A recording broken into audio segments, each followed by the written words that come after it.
Hey, what's up, comrades? We're on to our next adventure. We're watching this anime. It has some long Japanese name. Hugarashi no naku kodoro ni. I don't know what that means, but that's what it's called. It starts off very intensely. We get the main character, Kun, or at least it looks like the main character. His name's Kaji, I think, or Kuji or something. I'm sure I'll eventually figure out exactly how you pronounce it. And then there's like a colorful cast of like harem type characters. There's Rina and Mio. They both go to school with him. And then there's like younger girl. One of them's like Rika, I think. And the other one I didn't catch. It's like little blue haired girl and little blonde girl. And we don't get exact ages. It seems like they're like in middle to high school, but this Kaji tells us the show starts off and it looks like him standing around a bunch of dead bodies and he's got like a bloody bat, and then the credits roll. And then he's just like, oh, I moved to this town like a year or two ago, and it's like super quiet and the air smells fresh, but it's like a super small like country town in Japan. And in fact, it's so small, there's 15 people in like all grades of school, and so we all do class together, and there's like one teacher. And then he sits with like Rina and Mio, even though Mio's like a year older than them, and he helps like teach them because the teacher's got like other things going on. He's like, best friends are the Mio chick and the Rina chick. Rina chick's like shy and kind and nice and like kind of more motherly, and then Mio's kind of like a slacker and she's a little more outgoing and stuff. And it's sometimes I may just refer to them. Rina is like orange-haired girl, and then Mio's green-haired girl, and then there's blue-haired girl and blonde chick who are like the younger girls, and they show up like halfway through the episode. And him and I think it's Rika, the blonde-haired chick. They have like a very like familiar and like adversarial relationship, like sister brother kind of situation. And then the blue haired girl barely has any time, at least in the first episode, and she's just like very sweet and nice. Anyway, so they're hanging out at school doing stuff, and then they are hanging out afterwards, and Rena's like, oh hey, what are you doing tomorrow? And it's like, oh, we should hang out. It's like, all right, yeah, well, I'll come hang out with you. And so they go on like this date, essentially, like with the two girls. And Rina sets up this like fantastic spread for like a meal, and they're all eating. And then the other two girls show up, and they're all hanging out. And like you get a lot of like character development, again, kind of like what I've already spoken on. And then afterwards, everyone leaves except Rina, and she's like, hey, you want to hang out a little bit more? And you're like, all right, here we go. They're going to bang. But no, she just takes him to like a garbage dump. And then she starts searching through it, and he's like, this is weird. Whatever. So he just lays there, and then this guy takes like a picture of him, and he's like, what's going on? Who are you? And he's like, oh, I'm just some journalist. I'm doing some crazy, shady stuff. I really should ask permission before I take people's pictures. Oh, well. And then he sees like the girl digging through the trash, and he's like, what's she looking for? The other arm?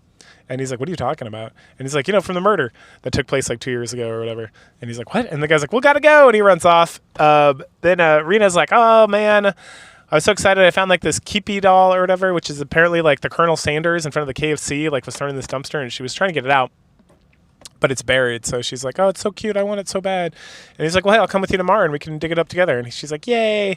So then the next day, like after school, all the girls that I've mentioned, like the harem, essentially, the two younger girls, the older girl, and the girl, like Rina, they like get together and they like, we have a club and we've officially just decided to invite you into our club. Oh, and you find out at some point that Rina has only been here in town for like 2 years, and then I guess he's only been here a year, and then Mio's been here for a while. Anyway, so they do this club and they have like this, they play games, but they all like cheat like crazy. And so he just gets like destroyed in like Old Maid until like finally he is able to like also cheat, like scratching the cards differently so they look different, so they confuses the other girls. But he lost so many games that he gets punished, and so that the person who won gets to punish the person who lost the most games or whatever. And so he gets like a raccoon face, like Mio draws like black crap around his eyes and gives him whiskers and stuff. Anyway, it's not like permanent, it'll come off, I guess, she mentions. Anyway, so when they're walking home, because he brings up the murder to Rina, and she's like, I have no idea anything about that. And then she brings it up to Mio. He's like, anything weird happened here recently? Like the town something, and she's like, oh yeah, the bigger ups, like at Tokyo or something, the government, were trying to turn this whole area into like a reservoir, so they were going to build a dam, and there was like everyone in the town pulled together because we didn't want this place to be like underwater, and we like eventually figured out a way to like convince the people to like drop the whole dam making thing, and so here we go. And he's like, oh, was there like a murder involved? And she's like, nope. And he's like, okay, well, and the girls are kind of sketchy about this whole situation. And like when Rina talks about like what happened 2 years ago, or like her not having any idea about any murders or anything, like she looks real sketchy. And then, after he hangs out with Mio and learns about all this stuff, he heads over to the garbage dump to help Rena with like undigging things or digging stuff up. And then we get like a shot of her looking like real sketch, carrying this like giant cleaver knife looking thing. And that's that's where episode 1 leaves us off at. So Koichi's just hanging out in the dumpster looking around and stuff when Rena shows up. And she's just standing behind him with a giant knife. And he's like, oh, fuck. She's like, hey, what's up? And he's like, oh, my gosh, sorry, you freaked me out. She's like, oh, this? Ha, ha, ha. This is just like cut some pieces out so we can work on this. And he's like, well, maybe we should work on it tomorrow. It's getting late. And she's like, oh. The next day at school, they're playing this like clue-like game where you have to guess like who the murderer is, where they did the murder, and what weapon they used. And Mio's dominating on it. And then they start talking about the cotton dripping festival. No. The game happens later. So they're just like at school chit-chatting, and they're talking about the cotton drifting festival. And the cotton drifting festival is a festival they do every year. And essentially people bring their old like cotton clothes, and then the priests at the shrine or the priestesses like purify everything, and they purify all this cotton, and then you take some cotton and like give it all your like misdeeds. It's kind of like taking the sacrament in like the LDS church or whatever. It's like your sins are now washed away because all the bad stuff and your bad karma or whatever gets put in the cotton, and then it drifts down the river. And so that's going on. And at some point, Koichi bumbles into the photography guy that's been around. And the girls and him met with him earlier in that day. They were talking about the cotton festival, and he was out at the festival just like taking pictures of stuff and whatnot.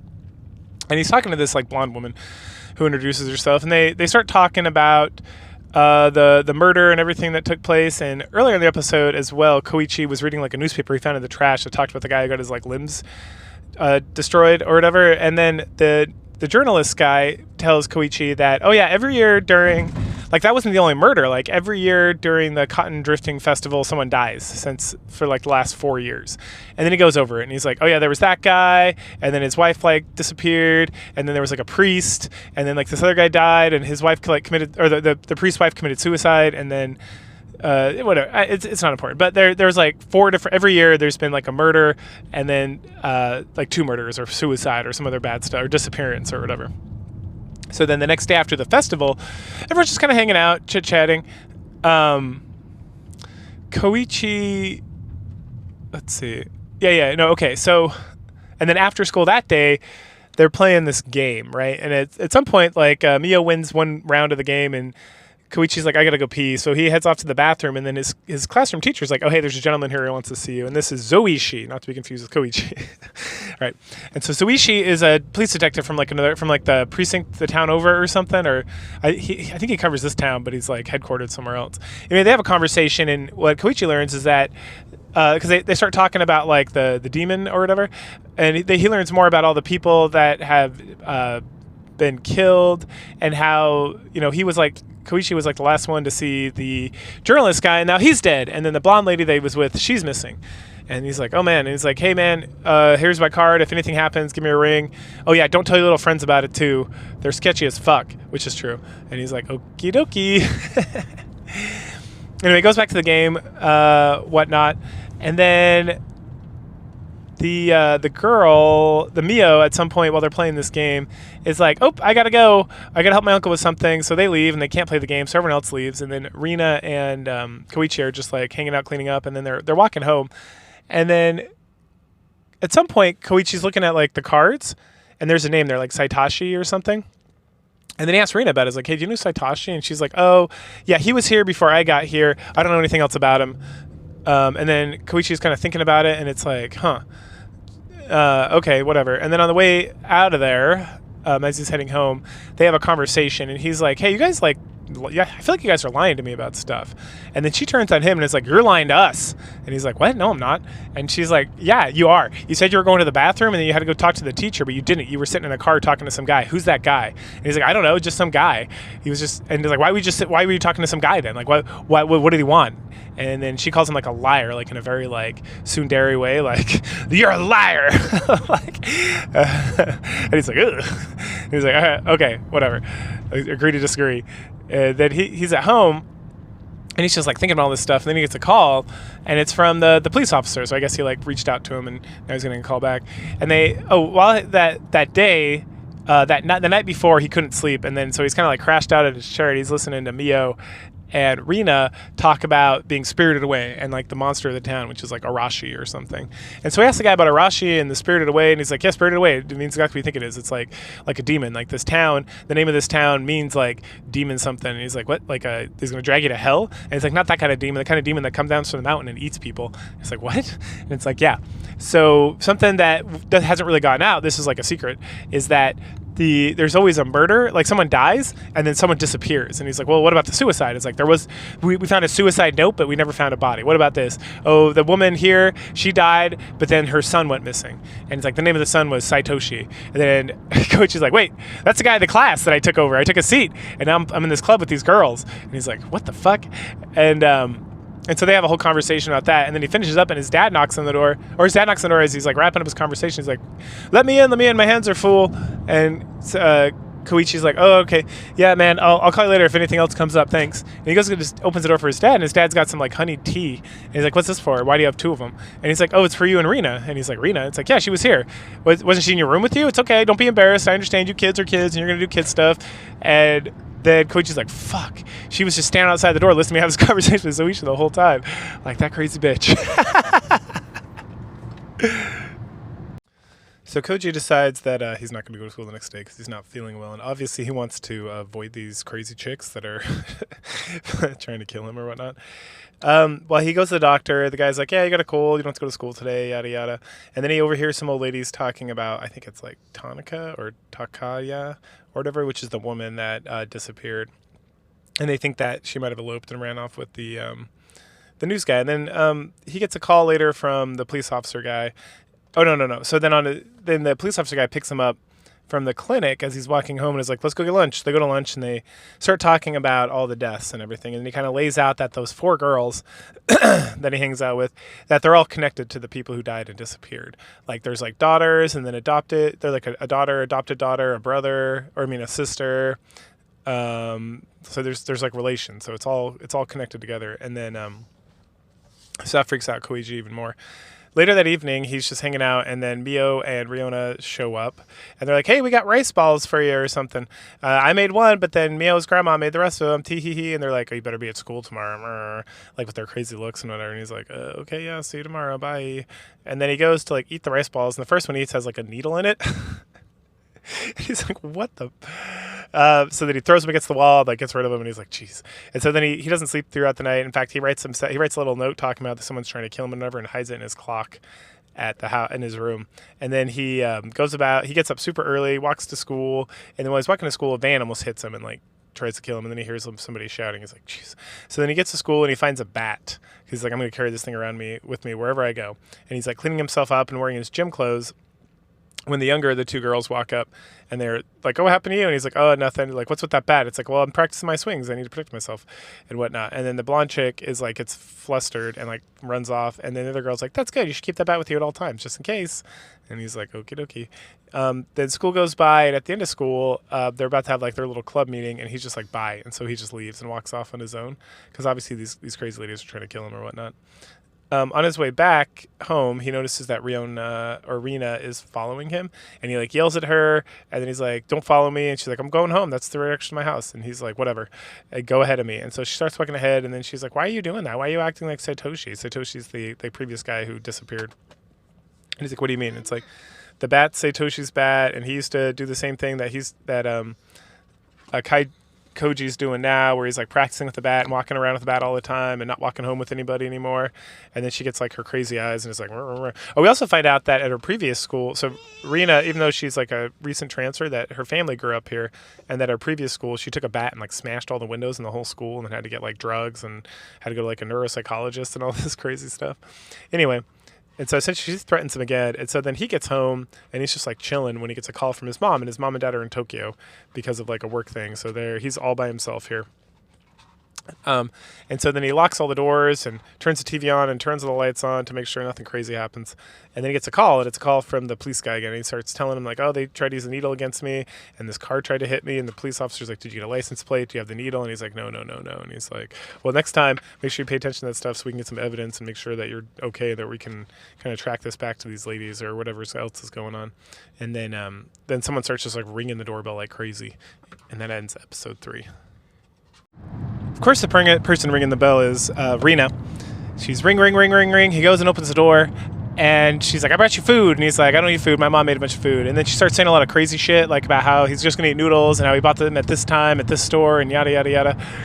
And then he's like, okay, get out of here. And then she grabs like the chain and starts trying to force her way in the door. So he slams the door in her hand, and like they're screaming at each other. Eventually she pulls out, and he goes back up to talk to the police officer and is telling him what's going on. And he looks, and it's like pouring rain, and the power goes out in the house. And he's looking out the window, and he sees Rena there just standing in the rain, whispering like, I'm sorry, or mouthing I'm sorry to him a bunch of times. The next day at school, he sees Rena just like walk past him without saying anything, and he's just practicing swinging his bat. And then Mio comes up, and he calls her out and all her shit. Like, oh, I know this happened. I know that you're related to this person. I know you guys are involved with this. I know you've been lying to me about this. And she gets super mad. And then she's like, oh, it's that police officer. And he's like, what? And she's like, I knew I should have killed him when I had the chance, or whatever. So letting him go because he was close to retirement. And he's like, the fuck are you talking about, you crazy bitch? Like, leave me alone. So don't talk to me. Then later, he's like walking home with his bat, and he hears something, so then he hides, and he sees Rena walking around with the giant like meat cleaver. Jeez. And then he like hides behind a tree, and then looks back out, and she's gone, and said she's like right there with him, and she's talking about how she doesn't want him to disappear like Satoshi, and that she's going to protect him, but that he's got to trust her. And then she gets like real close, like she's going to slit his throat, and she gets like a crazy look in her eye and starts saying some more like crazy wild shit. And then he like pushes her down and runs away, and she like laughs like a crazy person. And while he's running away in the woods, he runs into these like 2 guys, and he's like threatens them with the bat, and he runs, and they chase him, and then it looks like a guy sneaks up from behind him, is about to hit it, and is going to hit him in the back of the head with the bat. And then the screen goes like black, and it's like the mid-credit scene for the episode. And he wakes up, and he's in his room, and Rena's there, and she's like taking care of him. She's like, oh, good, you're doing fine. And then Mio shows up, and they're saying a lot of crazy stuff and like giggling at him and stuff, and he's getting super pissed and telling him to leave and all this stuff. And she's like, no, you owe us. This is time for the punishment game because you didn't guess the rice correctly or whatever. So then Rena grabs him and holds him down, and then Mio picks up like a syringe and is like got the real crazy look in her eye, and she's like, you're gonna get this. And they're like, he's yelling at him to stop, and it's like the drugs, something, and he's like getting a flashback of the drugs that Rena was given and other stuff. And then it looks like they get him with the syringe, but then it kind of fades to black, and then we see him like smashing the girls with the bat, and that's like the scene from the very first episode. And then he like writes more of a note and puts that, and takes the note and puts that in the syringe and something else in the back of his clock where he's hiding stuff. And then he notices people are trying to get into his house, like banging on his door, and he's like, fuck. And so then he sneaks out the back and runs to like a toll booth or like a phone booth and calls a detective. And the detective's like, hey, get someone over there like right now. And he's like, I'm going to die. Like the Orishi is the one behind me, and like the girls are dead, and like all this stuff. And then it's like, and then all of a sudden you hear like, ah, and then he's like, you see blood all over the phone booth, and he's dead. So then like later the next day we get like overtalk by Arashi, I think is the name of the police officer, and he's talking about how they found the girls dead, and they apparently were beaten to death by Keiji. I keep calling him Koji, but I think it's Keiji. And that he had like apparently called them over supposedly. And then they found the clock, but the clock was like, there was like a bunch of stuff taped in there, but none of it was there except the note, and the note was like ripped. So like, yeah, the beginning of the note and the end of the note, and the beginning of the note just says someone's out to kill me. I think it's Rena and Mio. And then in the note is like, it says whatever, kind of reiterates what occurred before. There's like people in like a van, and there's other people, and they're trying to get him. And it has to do with like the curse of the Urashi and whatnot. And they also say it looked like that he cut open his own neck and bled out with his own fingernails and whatnot. And so then he's like putting together his case report and looking at all that evidence and like thinking about that and like what the next steps could possibly be to investigate this like crazy double homicide suicide situation. So 5 episodes in, and it's time to animate this anime. Keiji wakes up, and it's a Sunday, so he thinks he's late for school, but he's not. And then Rena's calling, and then he meets up with Rena, Mino. So I kept saying Mio, but it's Mino. and the younger two girls at this toy store where they play this like card game, and the whole thing is like she's friends with this guy at the toy store, and she came up with this game to get them more customers, and so they play this game where the guy like reads something and you have to pick up the dog card that most resembles what he's talking about.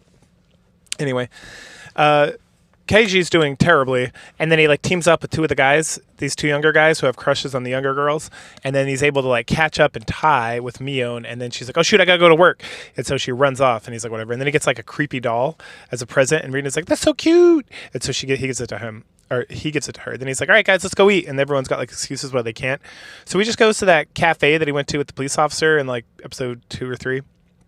And he's sitting there, and then the waitress comes up, and he looks up, and he's like, "Oh my gosh!" And she's like, "Kaiji?" And he's like, "Mino?" Because it's Mino dressed like a devil maid or whatever this cafe is. And she's like, "No, I'm Shino. I'm Mino's younger twin sister." And he's like, "What?" And so they go back and forth about that, and he's like, "I don't believe this. This is kind of ridiculous." And a lot of the show is Rina telling him that Mino's got like a sweet side and a girly side, and then Mino being like, "No, I'm much more like a bro and whatnot." And then we find out that the Shino reveals that Mino has a crush on Keiji, and also that she's starting to develop like feelings for him as well. And that's pretty much the episode. So he keeps thinking that, and I say thinking because we find out in the episode that she does have a twin sister that just like, and the whole thing is sketchy because he like calls Mino out on it, and she's like, no, and she's super sketchy about the whole thing, and Rina's like, well, I didn't know you had a twin sister. That's never come up before. I've been to your house, and she's like, no. So I live with my grandma, and everyone else lives in like somewhere else, so she doesn't go to school with us, but I definitely do, and she definitely works in the hair. And then the job I'm going to, I'm working for my uncle at like his toy store, which is a separate toy store somewhere else, and I'm just helping out a little bit. And obviously, it just seems like that's total BS or whatnot. And then one night, Mino shows up at the house, like actual Mino, dressed like Shino, to like, which makes it even more confusing, to give him like a snack meal, and it's like super good. And then he goes to like return it to Shino to meet Shino, who he thinks is Mino, at the cafe. And while he's there, he bumps into these like guys on scooters, these like punks, and then they're about to beat him up. And then Shino comes out and like yells at him, and then everyone in the village comes over and looks real creepy at them, and so they just take off. And then she starts walking with him, and she's like, "Ooh, it's like we're on a date. Do you mind if I have a crush on you, just like my sister does?" And he's like, "Yeah, sure, Mino, whatever." I mean, Shino. And then all of a sudden, Mino walks out of like a different building, and he's like, "What? Oh my gosh, you are twins!" And he's like, "Ah!" And the whole thing's just so ridiculous. We also get that scene from like episode 1 or 2 where they're talking about the cotton drip or the cotton floating festival, and how Rika, I think her name is, the one girl is a shrine maiden. She has to go and practice smashing like mochi with a hammer so that she can get strong enough to like rake the cotton and everything for the festival. So this seems to have taken place in the past before everything in the future took place. So it's like we're like filling in spots in the past at this point, that or it's a different timeline or whatever. You never know because it's freaking anime. So it could be literally anything. It could be like a repeat, like a re-up, like a re-zero kind of situation, or it could be like just like we're going back in time and filling out more stuff, or it could be an alternate dimension, or it could be the demon playing games. You never know. But here we go. Get ready for it. All right, episode 6, I figured it out. It's a visual novel. It has to be. This has to be based on a visual novel. Because what we're getting is paths. And the thing that kind of keyed me into this, and I don't know if this is for sure because I'm not going to look it up, but the thing that kind of gave me like the push to be like, okay, that made me even think about it, was at the titles, right? So normally I'm driving, so I'm like half watching, mostly listening, kind of like vaguely paying attention, or I'm doing this at work while I'm watching stuff while I'm like doing notes or doing whatever else. But the last couple episodes, I took a gander at like the title card. And both times it mentioned like the like Wataga Kabe story or whatever. And then it's like the same things are happening, but the main character is like focused on a different person. So it's like what we saw in the first 4 episodes was like the Rina arc, if you will, maybe. Maybe it's just like the lone arc. I don't know. I didn't look. And then now we're on like the Shion arc, which is the twin sister of Mion, right? Okay. So we're at the cotton drop-in festival or whatever, and then Shion comes up and gives Keiji some tea, and then Mion comes up with 2 teas, and then they go back and forth because both the sisters have a crush, but Shion's getting what she wants. And then Shion, Mion, and Keiji meet the photographer guy, and then the blonde girl who is the new school nurse. It's creepy as fuck. And at this point, Keiji learns about the festival and the Urashi and stuff like that. Which is where Mion at some point like wanders off on her own to get food, and then Keiji's staying with Shion and the other two. Anyway, at this point, this is where Keiji learns about all the deaths and all the missing people and how it's all related to Urashi. And then they like later on, Rika or Rikita or whatever is she's doing the Shrine Maiden thing, and then Keiji's trying to watch, but then Shion comes up and like takes him off, and he's like, "Oh, we finding a better place to watch the show," and she's like, "What the fuck? No, I don't give a fuck about that. We're gonna go spy on these guys." And so they're spying on the photography guy and the nurse, and they get caught, and so they go up and then they learn more about the curse and everything, and they're breaking into like this shrine, and inside the shrine is a giant statue to Urashi. And then the nurse very creepily talks about how the Cotton Drop Festival is actually like it's about human sacrifice, essentially. Like you pull the intestines out of somebody and then you use that to like cleanse yourself. And she mentions like everybody in town has like the blood of the demons they're all like related to demons. They're all blood of demons and stuff. And then they talk about the instruments and everything going on there. And then they all leave, and Shion like teases Keiji and like creeps him out a little bit, and then she runs off. And at that point, the main crew, the main four girls, like show up, and they're like, "Hey, what are you doing here? Have you been hanging out with Shion?" And he's like, "No." And then the Shrine Maiden girl is like, "Oh, how was my performance?" And he's like, "Oh, you did a perfect job." And then Mion's like, "Oh yeah, I guess if you just ignore that one thing, it was perfect. You did a great job." And everyone's like, "Yeah." And then Mion like is like, "Hey, are you sure you weren't hanging out with Shion or anybody else?" To Keiji, and he's like, No. And she's like, "All right." And then the next day at school, she asks him again, and he's like, "What? I told you this yesterday." And she's like, "Yeah, that's true. Okay, so you were definitely not hanging out with anybody else." "Yeah, got it." And she's like, "Okay, cool. I'll make sure to tell everybody that you weren't. I'll make sure they know that you're innocent and that you weren't there and that you had no part of the thing." And then she's like, "Cool, thanks, bye." And then she runs off. And then later on, Keiji gets a call from Shion to meet him at the library. And he goes over there, and they're about to talk, but then Urashi, the police officer, shows up, and he calls them out for like being engaged. Like he's talking about how like,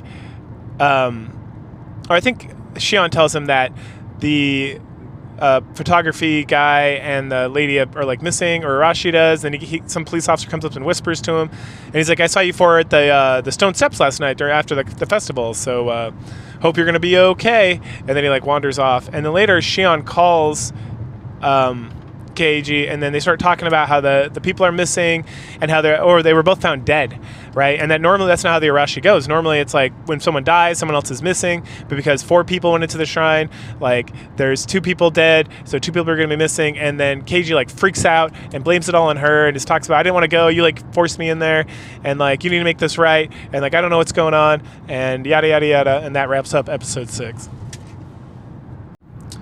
So the next day at school,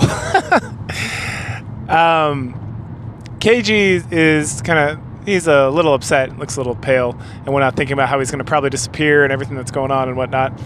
And then Rika, who's the Shrine Maiden girl, she walks up and she's like, "Hey, you doing okay?" And then they had this like funny conversation where they speak in metaphors about cats and dogs, and that she knows that there was a cat that went into like the shrine and it went around and then it was scared, and there were a lot of dogs that were watching it and such. And then but now the cat's like very scared and doesn't know what to do. And then Keiji's like, "Well, what do you think the cat should do?" And it's like, "Oh, the cat's gonna be okay, because there's like big sister cat who's mad at little sister cat, and also like I'll make sure that the cat's okay, and if I need to, I'll talk to the dogs." And then that evening he gets a call from Shion, and she talks about how like the head of the village he's missing. And she's freaking out, and then Keiji's like, "Oh no, I spoke to Rika, and now she's gonna go missing." So she tries calling Rika's house, and no one's there. And so she calls Mion and Rena, and they go check out the house, and no one's there. But there's like a whole meal that's been like prepped and stuff. And then Rion goes and gets like the neighbors, while Keiji's trying to like sneak in through like the window using a ladder that Mion's holding, and then Mion like gets like real crazy and like is shaking the ladder and looking like a crazy person, screaming at him and stuff about like stuff. And he's like, "The fuck is going on?" And then the villagers show up with Rena, and Mion's like, "Oh, saved just in time by Rena." And he's like, "What? Saved just in time?" She's like, "Tee hee." Anyway, that's how they get in the house. All right, then later on, he's talking to Rena, and he's like kind of freaking out a little bit, and Rena's like talking to him, and she's like, "Hey, you're gonna be fine. You need to not stop worrying about it so much, because you're gonna be okay."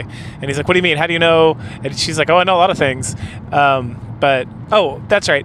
The thing that Mion's freaking out about, she talks about how Sadako... So we learned that Rika, who's the Shrine Maiden lady, and Sadako, who's the little blonde girl who hangs out with them, they've been living together since, like, both their families were, like, missing, what got killed or disappeared by the Urashi demon. Anyway. Okay. So then she's, like, talking about Sadako, I think, who is the blonde girl, and how, like, her brother tried to protect her, Saitoshi, and how, like, she really fucked things up and that she's cursed and all this stuff. So maybe she had a crush on this guy or whatnot, but I don't know. That's what she was freaking out about. So anyway, so Rena starts using, like, her detective stuff, talking about how, like, the meals were prepped and how her suspicion is that they put a whole meal together with, like, miso soup and rice. But then they're like, we're out of soy sauce. And so Rika decided to take her bike over to her neighbor's house to get some soy sauce. And then Sadako got concerned and called the neighbor, and they're like, oh, sorry, she's over here eating, you should come. And so then she went to eat, and then it's like, well, what neighbor? And Marina's like, I don't know, I haven't thought that far. And then Arashi, the police officer, like, stops them as they're headed to school, and Mion's not with them because she's been up, like, all night looking for the head of the village, and then the next night looking for Rika because she's like a year or two older than the rest of them. And he starts talking about how, like, the 3 people that went missing, he's the only one they can get a hold of, or the only one that's not involved. And then he also reveals that the head of the village isn't missing. He left early in the morning to go to, like, to see, like, a butt doctor about hemorrhoids or something. And then he got back and he went straight to, like, a village meeting. And then at that point, Keiji's like, wait a second, Shion told me that she confessed everything to the village elder, and that's why he disappeared, but there's no time for that to have happened. He's kind of freaking out. And then he's like, what do you mean? Wait, hold on, you said 3 people out of the 4? And he's like, oh, yeah, the Shion's missing too. Like, we haven't found her dead body, but no one knows where she's at. And he's like, fuck. And then later that evening, he's standing in his house, just kind of looking at the phone, and then it rings, and he picks it up, and it's Shion. And she's like, oh my gosh, I'm freaking out, blah, blah, blah, blah. And then Keiji, like, calls the person out and is like, you're not Shion. There's no way Shion could have done, like, he starts interrogating her, and she's like, why are you interrogating me? And he's like, there's no way you could have talked to the village elder. Like, this isn't Shion. Like, I don't know what kind of game you're playing or whatnot. And it's probably Mion, right? Because if it's perfectly copying her voice, that would make sense, right?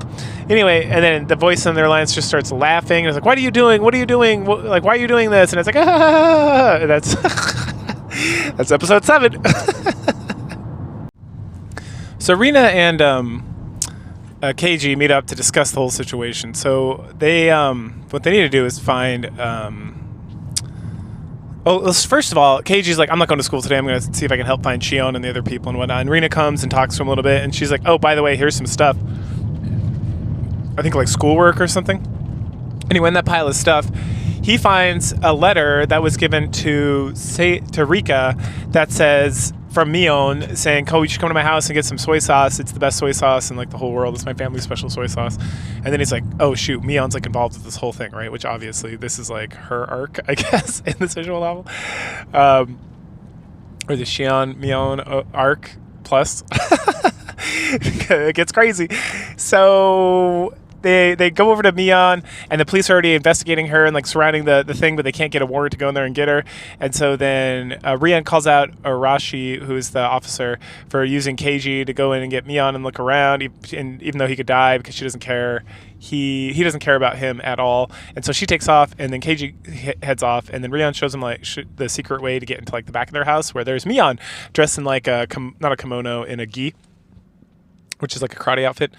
And Keiji, like, apologizes, and then they kind of call her out on the whole soy sauce thing and killing Rika. And then Mion's like, all right, you're right, I'll confess and turn myself in. I killed. And then she tells him, like, every death that's ever occurred, and there's a demon inside her. And then she tells the story about her family and, like, the history of the village and how there was, like, a demon, and they were known as the Demon Village, and that everyone had to, like, team up to, like, push people off, and the cotton drifting festival and all that is still going on, and she's still doing it, and she's been doing it every year, and she disappears people, and then at some point, she's like, oh, Keiji, can I talk to you? And then I'll turn myself. And he's like, sure. And so she starts walking with him, and she's like, can I hold your arm? And she's like, oh, yeah, me and Shion both had a crush on you, and yada, yada. And Keiji keeps talking about Mion was, like, his best friend and how he trusts her and that there's something going on inside. And it's like, yeah, I'm, like, possessed by a demon that's doing stuff and whatnot. And then she's like, do you want to see all the bodies and everything? And so she takes him to, like, the secret cave and goes inside. And Shion's still there, and she's, like, in prison. And then she talks about how Rika and Sadako already thrown into, like, the well and whatnot. And then Keiji is talking about he's going to get Shion out and stuff, and then the demon takes over Mion, and she like bludgeons him with a stone, and then she ties him down, and she's going to use like needles to like puncture all his joints and whatnot, and do some crazy stuff. And then the police officer starts like banging to get in, and Keiji's like, "Hey, why don't you just let Shion go and leave Mion's body, and I won't fight, and you can just kill me." And the demon like laughs, and she's like, and the demon's like, "I can't even believe that you don't want to save yourself." And he's like, "All right, if I can ask for a third thing, it's like, please don't kill me." And she's like, "Well, maybe the third one, not the other two." And then she like tases him, and the police get in, and like everybody's dead. Shion's dead. They find like the well with all the bodies and whatnot, and they rescue him, and then they take him back to his house, and his family's like, "Oh, we're gonna move." So he tells Rion, and she's super sad because now she's like the last one left.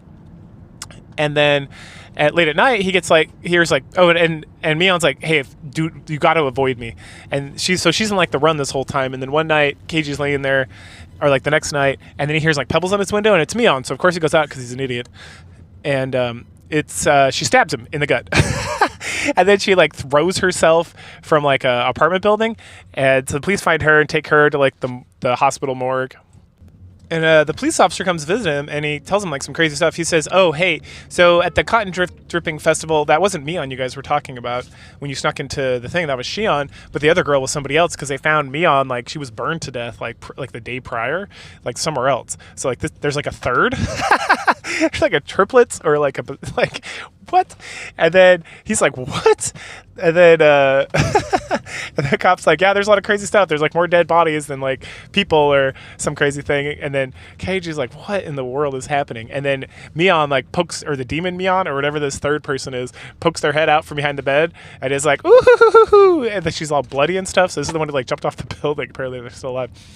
And she grabs Keiji's hand with the hammer and like the nail, and she's like, "Here we go." And that wraps up that episode. All right, on to the next arc. This one seems to focus on Sadako, I think her name is. She's the one whose brother is Satoshi, who's the guy who like disappeared / got taken by the demon / something. And so this beginning of the arc, this episode 9, I think is what it is, starts off with these old ladies like poking a bag and then seeing like a dead body. And then we switch back over to the village. I don't know where they're at, by the way. And Keiji's getting a call from his mom, or no, she's like cleaning up breakfast, and she's telling him she's going to be gone for a couple days because her husband, like the dad's teacher, died or something, and so she's got to go like help him deal with that. No further explanation is given. Anyway, and so Keiji tells his friends, and he's freaking out because he doesn't know how to cook, and he's worried and like, "Oh, just follow a cookbook, you'll be fine." And so he tries to do that, and he almost sets his house on fire. But thank goodness Rika and Sadako, they show up and save him. And Sadako's like an excellent cook, so she cooks everything and prepares, and they talk. And then at some point she says something about Mimi, and Rika's like, "Oh, Mimi's like the nickname for her brother. She has an older brother." And "Oh, who's that?" "That's Satoshi." "Oh, okay, what happened to him?" "Oh, he transferred to a different school," and yada yada yada. And it's like, "Oh, okay." And then they talk about that, and it seems like super chill and whatnot. And then the next day, I think it's the weekend, because he gets a call, and it's like, "Oh, we need your help. We need backup right now." So he like gets on his bike and rides really fast and talks to himself about like protecting his friends, and he has a golf club, and he rolls into like a baseball game. He thought it was a fight, but it's just a baseball game, and they just needed one extra player. So he dons up, and he's terrible at baseball, but thank goodness Sadako is excellent at baseball, and so they win the game. And then afterwards they're eating and hanging out, and then this old doctor guy comes over, and he's like, "Oh, hey, I'm so-and-so. I'm the doctor of the clinic around here, and like I'm going to marry Sadako someday, so don't think you're going to get her." And he's like, "What?" "You're joking, right?" And the guy's like, "I don't know. Her smile is so infectious and whatnot." And, you know, her parents died because they fell off this, I think we learned about this. We've learned this before. They were like standing on the edge of something, and they fell and died, and then Satoshi transferred. So she's like an orphan, and so she's just living with Rika. And the doctor mentions that he was going to try to adopt, but he's not married, has no other kids. And so it's like the approval for the adoption just would like, there's no possible way it would go through. So at that point, Shion shows up, and she starts chatting with Keiji as well, just about kind of like Satoshi and whatnot. And then later, Keiji's washing his dishes, and Shion's like chatting with him, and he mentions like Satoshi being transferred, and then she like loses it, and she's like, "Who told you that? How dare you? Something." He's like, "Don't ever say that again." And he's like, okay, Jesus Christ, right? And then she's like, "Okay, bye," and he's like, "Fuck." And so then later, even more later, he's walking home with Rina and or Rion and Rina and Mion, and he brings up Satoshi, and he's like, "Hey, I heard like, hey, you guys know about Satoshi? Oh yeah, he transferred, and he's like, he didn't really transfer, right? He like ran away, and they both get kind of like concerned. And he's like, look, I'm not mad, I just want to know the truth. And they're like, okay, yeah, and they kind of tell him the story that after the parents died, that he was like working real hard, and then he saved a bunch of money, and then one day he just like got all his money, and someone saw him boarding a train away, and then he's never visited and whatnot. And then Rena gets like super like crazy with like crazy eyes and whatnot, and talking about how he didn't run away, that it's a curse of Arashi. I get confused because the police officer is Oishi, and then the monster is Arashi. I think that's right. Okay, so then the Arashi's curse, and she's like screaming about it and yelling, and like she knows, and yada yada, and then Mion has to go up and like slap her to get her to calm down. And then Mion's like, hey, Keiji, come with me, I got that thing you want at my house. And then Reina's like, okay, cool, I love you guys, I'll see you later. And then she kind of meanders off. And then after they go to Mion's house or whatever, Mion's like, hey, don't ever bring up Satoshi again. It's like a real hard subject for Sadako, and it's like we just try to avoid it because it's such like a hard thing that he just like disappeared one day. We don't know what happens. And then when it comes to the Arashi curse, like Rina gets like real crazy about it. So she's like super convinced that she was cursed by Arashi, but that she like begged for forgiveness and that she was forgiven. And we know from like prior arcs that there was like a whole thing where it's like she broke all the windows in the school, and it's because of that. And then she had to come back, and like you can't leave, and if you leave, you got to come back, and you have to apologize and all this crazy shit, right? But in this arc, it's the first time Keiji is hearing about any of this stuff, and she's like, so please just don't bring me this stuff. And he's like, yeah, I'll drop it. I don't need to talk about any of this crazy crap. Sadako doesn't show up to school for a couple days, which makes Rina and particularly Keiji very concerned about the whole situation. A little bit later on, he's just hanging at school, helping some kids out and doing whatnot, and then he gets approached by Arashi. We learn here with the talk with the police officer guy. Well, in this version, he's kind of a dick. He like grabs Keiichi really hard on the shoulder, and the doctor from the baseball game previously has to come and like rescue him. And he mentions that he's been kind of harassing Saito or Sadako a bit in the past about like her missing brother and about some other random stuff. Anyway, we also learned from this conversation with the police officer that about Keiichi's family, his father, at least in this version of the at least this path, if you will, is a famous artist, which also gets brought up later on when he runs into like the blonde nurse who always looks like she's about to cause trouble with like the way her eyes are slanted and whatnot. Okay, so after the doctor kind of like shoos off the creepy police officer, we get they talk a little bit about Sadako, and then he like after school, I think. I'm trying to remember when this exactly happens in order. Well, at some point, he runs into the photography guy, and he introduces himself and asks, oh no, okay, so then, okay, yeah. So the next day when he's headed to school, Keiji runs into the photography guy, who then is like looking for this temple, and so he takes him to the temple because it's like on the way to school, and then that's when he meets the nurse, and they talk about the Arashi, the Cotton Drop Festival, and about the curse a little bit. And about like people's relation to the curse. It's really kind of like shortened version, probably because we've gotten this like 15 times already in the anime, so we kind of know how this curse thing functions. And they talk about. Does he talk about it with them? I think he does not. I think Rika tells him later. Okay, so then he goes to school. She's not at school, and so he gets concerned and so he heads to Sadako's place, and. At some point, someone mentions that like her uncle, I think it's a doctor before, was talking about how like, oh, after her parents died, they lived with the uncle, but the uncle was kind of an asshole, or like he was kind of abusive or something, and that might be why Satoshi like left, or and that he got like his wife got the uncle's wife, so the aunt, got beat to death, and then the uncle like disappeared, and that was like better for Sadako because then she was like left alone essentially, and that's why she was living with Rika in some of these paths. Okay. So he goes over to check on Sadako, Keiji does, and right when he gets there, the doctor shows up, and he's got Sadako with him because Sadako went to go get groceries, and she's got a lot of groceries, including liquor. And then the uncle comes out and he like screams at her and throws something at her for like leaving the kettle on and some other stuff, and then Keiji like threatens to like kill him or something, and Sadako gives him like a look, and she calls him. She says, "I'll never run away from you," and she kind of like freaks out and grabs groceries and runs inside. And then the doctor gives us more information. So apparently Sadako's mother had both of them, and then like was not with their father, and so she got remarried, and so the parents that died were like the stepfather and the mother, and the stepfather was like kind of he wasn't abusive, but he was like an asshole, or he's like emotionally abusive. And at some point, Sadako had like had enough of it, so she called Child Protective Services and like requested an evaluation. I think Rika tells us this later, actually. Anyway, this information app. So, and then it was like a fault. They figured out it was a false request. Okay, that's what happened. So then the next day he goes to school and like Sadako's there. The doctor tells him that like he's talked to Sadako about reporting the abuse and how she's got bruises, but she like refuses, and that she kind of feels somewhat it seems like she feels responsible for Toshi running away and not taking her with her, and that she has some sort of penance to be given or whatever. And so, okay. So then he's like, what if I call Child Protective Services? And he's like, well, Sadako's going to deny anything's happening because she refuses, because she feels like she has to atone for something. And that punishment is like through the uncle, and then it will like naturally take care of itself. Okay, so the next day at school, Sadako's there, and she's mad because someone called Child Protective Services. We find out from Rika that it was the teacher, that she was concerned, and then that's where we find out about the stepfather and about the abuse and how like Child Protective Service came, and her and her uncle were both like, nothing's going to happen, and that's why no one calls Child Protective Services, because she denies it. It's not even the uncle denying it. Like Sadako's like, no, nothing's happening. It's fine. We're fine. Please, sorry. We're like embarrassed that someone called. Like, sorry about that and whatnot. And so there's like nothing you can really do about it.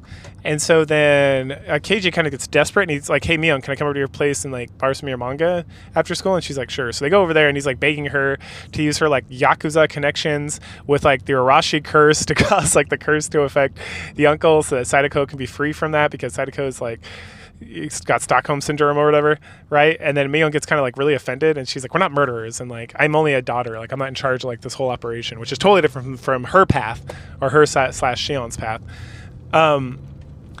And so yeah, they talk about that. I'm trying to remember where the episode ends. I think it ends around here, when he's kind of like, yeah, okay, yep, that's episode 10.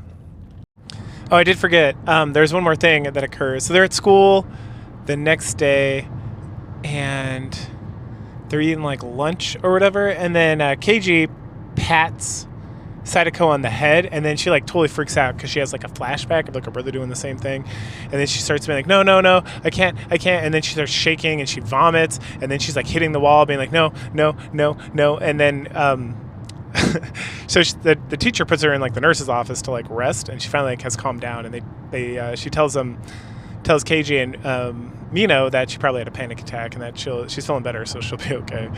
And that like Keiji's like determined. He's like, I'm gonna kill that motherfucker who's causing these problems in Sadako.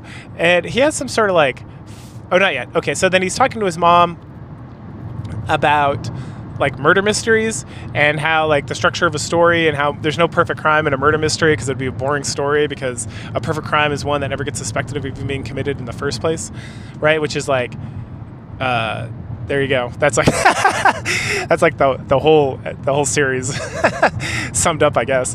That's some like deep kind of like meta analysis going on inside. And so she's talking about that, and then she's like something about how it's super hard to have it look like a crime was committed when a crime was committed. And when she turns around, he's already gone. So he's got this idea. He goes and like starts digging a hole somewhere, and then he comes back and he calls Mino and says, hey, do you mind taking Sadako to like the cotton dripping festival? I got stuff to do. And then she mentions that like, oh, what do you mean? Like, tell me more. And he's like, no, I don't want to. And then she's like, this is exactly like Saitoshi last year. And that's when Keiji figures out that Saitoshi is the one who actually did something and killed the woman, the aunt, right, from the year before. And then he took off and like, disappeared or whatnot. Then we come back, and he goes out like the day of the cotton dripping festival with like a shovel and just like nearby like a road, and digs this like ridiculously big hole. And the whole time he's thinking about how much the girls mean to him. And we get it, we don't get it like very directly, but we get these flashbacks of him being like tested, and he's like a super genius, and that his grades are really bad because he's not being challenged enough. And essentially, if he doesn't care about something, he's not going to try, right? Which is pretty common. And so then they put him in like an accelerated program, and he's like crushing it, and he's like the top kid in his school and all this stuff. And then we see in these like it's all shots like in black and white. And then we see like people looking at him very angrily in the background, and then eventually someone puts like a dead muskrat or something on his desk, and so he kind of breaks down and has like depression and won't get out of bed. So his mom, that's why him and his mom like moved to this town, and then he meets the ladies, and that like cheers him up and makes him like want to live life again. And so he's really connected to the girls because they essentially give him like a reason to live, and so he's going to protect them no matter what. Anyway, and he's just taking this big hole, and he's like, all right, got it. And so then later in the evening, he kind of waits around a little bit. Then he like finishes the hole or like sets it up so it's covered or something. And then he calls the uncle and is like, "Oh hey, Sadako's at the police station. You have to come here right now." And the guy's like, "I don't know where that is," and something. Anyway, so he comes, and so Keiji gets Saitoshi's bat from the school and like waits. And so when the guy's like driving through like this small road through like the woods to get to the police station, he runs out and like bashes him in the head, and then he chases him down, and the guy like falls down a ravine. He doesn't fall down like in the hole, and then Keiji like kills him, and then he's like, all right, and then it starts to rain and he's like, oh fuck, like the hole is like way too far away for him to like drag this guy, so he rides his bike back home, gets the shovel, comes back, digs another fucking hole. Like it's like, bro, just drag him, the fuck. And then he pushes the guy's like scooter into like the water, into like into like a river, and then he's like, all right, perfect crime, and he's like, yeah, I did it, I protected what is it, what's her name, Sadako. And then he's riding his bike back, and then he gets like kind of swerved at by a car, and so then he like slips and falls, and he's like hurts his knees, so like he can't ride his bike, right? And then it's the nurse, and she's super creepy looking, give him like an eye, and she's like, what are you doing out here without an umbrella and with a shovel in the middle of the night? And he's like, nothing. I was treasure hunting. Get the fuck out of here. And then she's like, well, I'll give you a ride. And so he puts his bike like in the woods because he can't fit it in the back seat or in the trunk because she's got shit back there, I guess, which is like shady as shit. And then he gets in the car and they're like driving, and she's like, did you bury the body? And he's like, excuse me? And she gives him like this crazy anime look and is like, did you bury the body? Were you successful in burying the body? What a nutcase. Again with the next episode 11, we get a little recap about him burying the body and talking to the crazy nurse lady, and then we pick up there, and she essentially says, hey, this never happened, don't tell anyone about this. And then at some point he mentions like a bike in the back belonging to the the photography guy, and she's like, oh, it's my bike. Don't worry about it. All right, cool, sounds good. So next day at school, Keiichi has like a hard time sleeping. He sleeps in, he rushes off to school.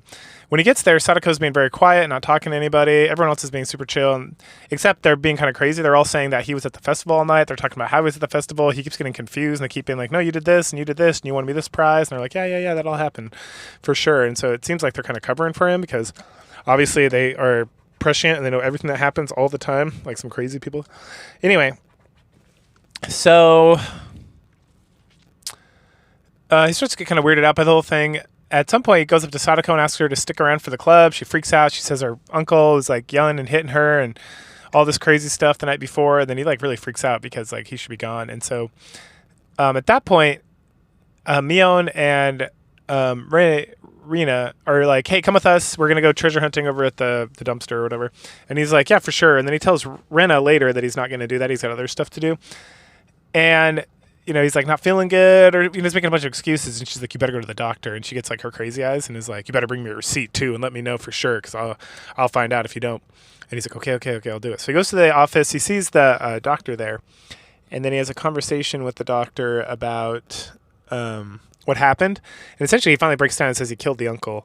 And then the doctor's like, oh, thank you so much, that's great, I really appreciate you for doing that, let me get you some tea. And then he goes to get tea, and Keiichi goes to get something to use the bathroom, and then he overhears the doctor talking to like another doctor, and he's like, hey, put this medicine in this tea, because he's like lost his mind and he's being all crazy. And then the other doctor gets a call, or another doctor, somebody else gets a call, and they're like, oh, hey, did you hear the blonde chick, the nurse, she's dead, they found her dead body. It was like burnt up. And then he's like, what? And so then Keiichi like really freaks out, and he takes his bike, he like runs off, takes his bike, runs to like where the hole is and starts digging it up.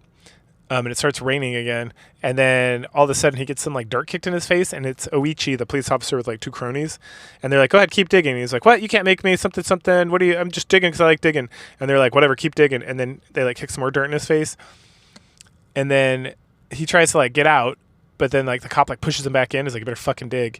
And then he starts smoking, and then like a lot of time goes by, and Keiichi's like, I can't dig anymore, can I stop? And they're like, children are so weak. And so one of the cronies like hops in there, grabs him, throws him out, and keeps digging. And Keiichi's just laying there like he like throws up or something because he's been like so exhausted from digging and not sleeping and being crazy. And they don't find a body. So it's like, the fuck. And so Ichi's like, huh, that's weird. All right, whatever, let's get out of here. And so they leave. And Keiichi's like, what the fuck just happened? So we follow this up with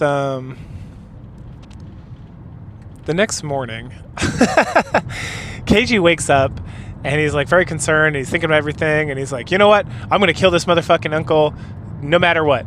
It's like, I'm gonna do it. So he goes and gets an axe from his house that's just like lying around, and he heads over to Cicadas' place, and like he notices the uncle's scooter's gone. And he's like, that's weird, which is not weird because he threw it in the lake, right? But anyway, so he walks on in because it's unlocked, and he's like looking around, and he hears like water flowing. Then he finds Cicadas just like counting to 10,000, laying in like the hot water, and she's like dehydrated and like all messed up. And so he pulls her out and like wraps her in a towel, and she like she keeps counting. He's like, you gotta stop, this is crazy. And he's like, who did this? It's like, your uncle really was here last night, something, because he's the one who told you to start counting and count to 10,000. She was like at 6,000 or something, so counting all night. Anyway, so he wraps her in a towel and takes her over to like the clinic through the woods. And when they get there, there's a bunch of police officers, and so he sets her down and goes and checks it out. And apparently the doctor, the coach doctor guy, had like overdosed on sleep medication and something else and had died during the night. And it's like very confusing because he didn't leave a suicide note, and he's not the kind of person to like kill himself, and the whole thing is just like sketchy as fuck. And then Sadako comes up and is like, what's going on? And so he tells her, and then she's like, or at first he's like, well, let's go. She's like, I need clothes. And so he starts taking her to Rika's shrine. So because Rika's got clothes that she can wear. And as they're heading there, he finally confesses that like there's no way her uncle could be alive because he killed the uncle. And they get to the shrine, and she's like, you know what? You need a break. You need to like go lay down and take a nap. I'm gonna get clothes. I'll be fine. I'm tired of like being in like a dirty old towel next to like a boy. And he's like, all right, cool. And so she like runs off, and then he like notices like a bloody arm and some crows. So he goes up, and it's Rika, and she's dead, and she's been hacked to death by an axe, and the axe is sitting right there. And he picks it up, and then he turns around, and Sadako's like, what the fuck? And then he's like, wait. And then and so he chases her, and she's like freaking out and talking about her Mimi and about everything that happened. And he finally catches up to her on a bridge, and he's like, look, I didn't do it. Like, this just happenstance. She's like, you're not Keiichi. You're some mysterious creature that's possessed Keiichi. And he's like, no, something. And yes, that's exactly what's happening. But so then he like, I'm gonna prove it to you, and he like throws the axe off the thing, and then he like puts his hands behind his head and turns around. And we also hear somewhere at some point that Oichi is also dead, like the police officer. And then Keiichi starts confessing that like he has the powers to like wish someone to be dead, and then they'll be dead. And so he wishes like he wished the doctor would die because he lied to him. He wished the crazy lady would die, the nurse. He wished the police officer died. And they're all dead, and they wish for the uncle to be dead, and he's dead. And Sadako's like, you're crazy. You don't have powers. You can't just wish people to be dead. That doesn't make any sense. And then she freaks out. She tells him like, this is all her fault. It all started when she was playing hide and go seek when she was like a little kid, like with Rika and some other kids, and she like went to go hide on like the shrine with the Arashi like tools and stuff. That like, you know, that's how Shion and everybody got cursed in the previous arc. And she fell inside and like broke a little bit of it, and then Rika got blamed, and Rika's like, I didn't do it, and Sadako just stayed hidden, and she watched her friend get like her ass beat, and while she apologized and stuff. And so then she was cursed, and that's why like her parents died, and then her aunt died, and then and that's why Saitoshi disappeared. It's all because of her, because she fucked with the shrine, which at this point in the meta of the universe, you got to be like, well, yeah, that's exactly what happened. And then her and Keiichi get into like an argument, and she finally just like pushes him off the bridge. It's like, you're not Keiichi, you're not my Mimi, you're something devil possessed, you need to die. And then he like grabs on, and he catches hold of like the lower rung of the bridge. It's all like a big rope bridge, and she starts freaking out and like shaking the whole bridge to like shake him off, and they're like screaming at each other. And then finally he like loses his grip and starts to fall, and as he's falling, he's like, the last thing I heard from her was her screaming that she wished I was dead. And then to me, I was like, I wish this whole place like would never exist or whatever, be destroyed, because it's nothing but heartache and sadness. And then we like skip ahead to like Tokyo or something, and these guys are watching like a news broadcast, and they're talking about something. And then they're like, no survivors in the town the town where they all grew up in, because there was like volcanic gas that like killed everybody in their sleep. And it's like, oh my gosh. So he does have cursed powers. He did wish for them to die, and they all died. And then they're like, what's that? There was one survivor, Keiji Mahibara or whatever his last name is, and it's like it's like he somehow survived, and he's in intensive care at the hospital, and that's the end of that arc. Some crazy shit. This fucking show. All right, it's time for the new arc. This arc takes place back in the past, around the time when the damn shit was going on, and it focuses on a detective from Tokyo who gets. So it actually starts off with this kid getting kidnapped. And this kid is a member, he's like the son of the council member who's pushing to get this dam built. And we learn, and when we gets kidnapped, it looks like he's getting kidnapped by the same group of people that was trying to kidnap Keiji or like mess with Keiji in like the first episode. They got the same kind of work clothes and van. I don't know if that's just like an animation choice or if that's actually trying to feed it to us, because the animation on this, while good, is not like spectacular, right? Okay. Anyway, so then we go to the police detective and they're talking about the kidnapping and all this stuff. And they're trying to keep it like super hush hush. This is like the FBI or the National Police. So like the U.S. Marshals or whatever, the equivalent in Japan, not the Security Defense Force, which is, I don't even know what that is technically. Anyway, I think that's more the Marshall situation, but because army, like Japan doesn't have an army, I think, because of like treaties during World War II, or like essentially us putting our boots on their neck. But maybe it was a navy, but I thought it was an army they didn't have. Anyway, I don't know. So no, I shouldn't be talking about things I don't know about. But well, yeah, whatever. So this guy, I didn't catch his name. So Detective Bro, he's like brand new, and he's got a pregnant wife, and she's like gonna have labor soon. But he gets assigned to go out to the village, of course, the village, like Silent Hill, essentially at this point. He gets assigned if I can go to Silent Hill, where we all know bad things are gonna happen to him. So he heads out there, and he goes to the police, and he talks to them, and he meets Oishi, and then Oishi, like the police officer, like takes him around town and whatnot, and just kind of tells him about stuff. And then he hooks him up with a guy. Essentially, he pretends to be a tourist so he can get to know the town more. And so he meets up with a tourist guy. And while he's going to meet up with this touristy guy, he bumps into little baby Rika. And it's not baby Rika because this stuff took place like 5 years ago. So instead of being 10, she's like 5 or 6. So she's very adorable. Anyway, so she tags along, and the tourist guy takes him around and look around. And finally they end up at the shrine. And he learns about like the ruling family, which is like Mino's family, and the grandma that's like in charge, and how they have this like protest. And he gets into a little bit of an argument with like the tour guide about, you know, using politicians to change policy versus like protesting, and how Japan's like a peaceful country, so protesting is not like, it's like looked down upon generally. And then Rika's like, no, something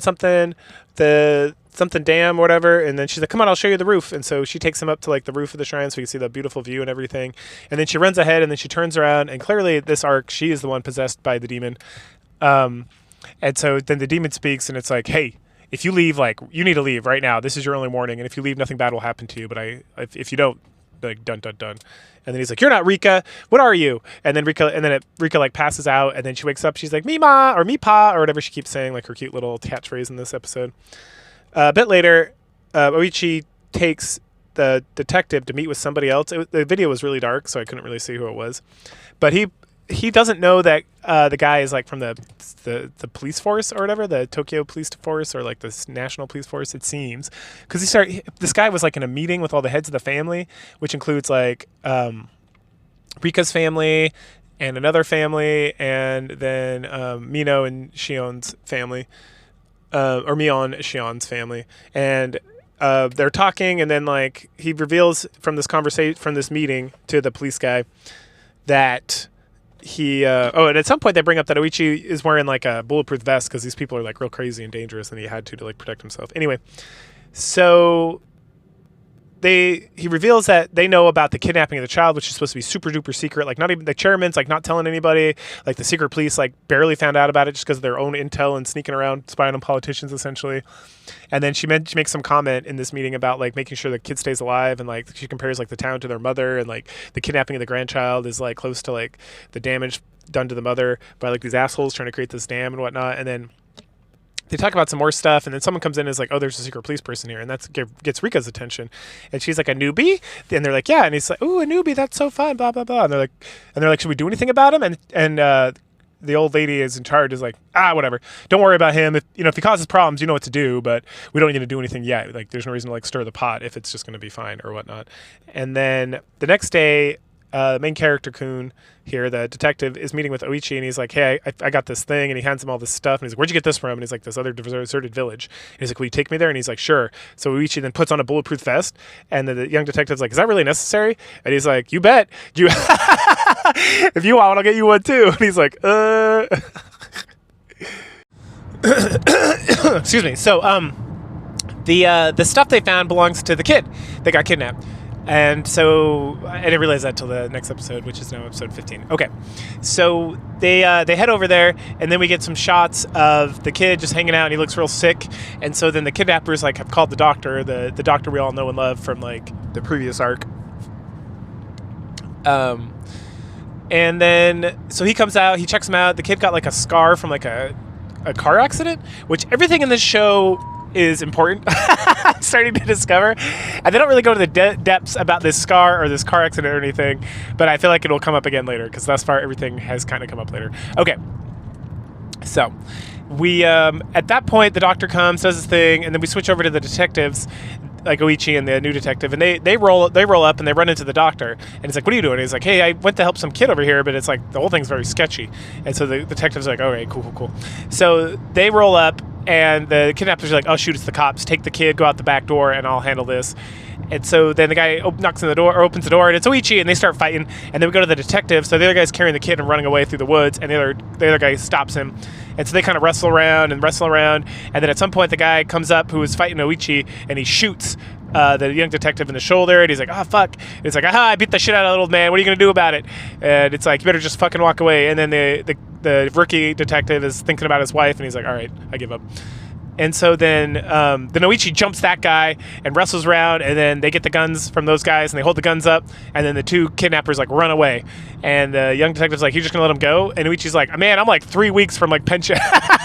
I'm like 3 years from my pension. I'm not gonna ruin that by shooting some guy in the back. Fuck that." And I was like, "Oichi, man, crushing it." Absolutely, like fuck that. like you pull over, it's like these cops, man. Like you pull over some guy, and he's going crazy, but he's not really doing anything too wrong, and he's like of a certain minority group. You just like wash your hands and let him go. Like fuck, if he's not dangerous, like fuck it. It's not worth my career to like have to deal with this motherfucker. Right decisions made. Okay, so then we find out that the dam project, like a couple days later, we find out that the dam project. Oh, no. Okay, so a couple days later, so he goes to the hospital, right, because he passes out because he's blood loss in his shoulder. And then he gets up and he wants to call his wife, so he goes to call, but the lines have been cut. And then he goes out to like a payphone, and the line's cut there. And then Rika walks up, and he's like, "Did you do this?" And she's like, "You really don't want to make that call. It's going to make you sad." And he's like, "What?" And she's like, "You need to go back to the hospital." And he's like, "All right, fine. So they start walking back to the hospital, or to the shrine together, because the shrine's like on the way to the hospital. I guess he like walked pretty far to get to this like payphone. And then she talking about the cotton drifting festival, and they go up to the shrine. It's just a bunch of like jabronis like getting drunk, and she's like, "This is not what this festival is supposed to be like. It's kind of embarrassing." And he's like, "Huh." And then they go up to the roof again, and she talks about she likes the view and the city and all that. And then she turns into like Demon Rika or like whatever. She gets like very serious, and she like tells him about the future. Essentially, she's like, "I'm gonna die," and he's like, "What?" And she's like, "Maybe you can prevent it. You know, maybe this is a stone thrown into a pool to disrupt like the view of the moon or some crazy shit." And we don't get this right now, but later on we find out that she literally like walked through all the deaths that are going to occur over the next 5 years, to the point where we're like caught up with the rest of the story with like Keiichi and those guys. And it's like, "Oh, this person's going to die on this day, this person's going to die this year, this person's going to die this year, and then in 5 years, I'm going to die, I'm going to be found like naked at the temple and dead." And it might be the same day, or it might be a day or two later, I'm not sure, but it's something like that. And maybe there's something you can do about it. And then we go forward like 5-6 years, and the young detective is now an older detective. His daughter's like in school, and he's going to visit Oichi, who's retired and living in Sapporo, which is like the bomb part of Japan where people retire. And so they're visiting and talking, and we find out that his wife died, and that night, she died like that night. He was trying to call her from the hospital, and that Rika was like doing him a favor, and she was right. If he had called, he would have just been sad. And what happened was every night she would like go up, remember she was in the hospital giving birth, and she would go up to the roof and look at the sunset, and then one night when she was walking back down, she tripped on the stairs and it like cracked her head open or something and died. But the kid's okay, which is like something, right? And that's like at Rika, so it's not, she wasn't like being demon possessed necessarily. I mean, maybe, because like Oni in Japanese is more like a jinn. It's not necessarily like completely evil. Sometimes they have their own motivations or whatever, but you know, they're not like for humanity, but like it's not like a Christian devil, which is like always a bad guy. So the Orashi might just be like, Rika likes this guy and I like Rika, so I'll throw him a bone, but I'm still gonna be mysterious and kind of like monkey paw this shit sometimes. All right, so then they're chit chatting about that, and they chit chat about what happened and the murders, and then we find out this is just continuation of like the previous arc that I was talking about. So like the volcanic gas came and killed everyone in town, right? Just like before. And so this is like the continuation of that whole plotline. And he's like, it's so mysterious. And he's like, I knew it was going to happen, and I should have done something. And he tells Oichi about Rika and how she was predicting everything. And they talk about her death and everything. And then he's like, I want to go investigate some more and kind of see if I can figure anything else out. And they talk about the curse of Arashi and all that stuff. And then he's waiting for like the quarantine to end for the volcanic gas so he can go like and do some investigation and kind of see if he can figure anything else out. And that will be going forward. Time for the next arc. This one focuses on Shion again. More so just Shion. Before it was like, we've had, the whole thing started with like 2 or 3 arcs that really focused on Keiji. And then we had the detective guy, and now we got Shion. So we learned that she was sent to like a private school, and there's a whole thing with like her family because Mion's supposed to be the heir. And they're twins, and that's like bad luck. So they kind of like, normally they would have just strangled Shion to death, but they didn't for some reason. But they cast her out of the family, essentially sent her to like a private school somewhere else.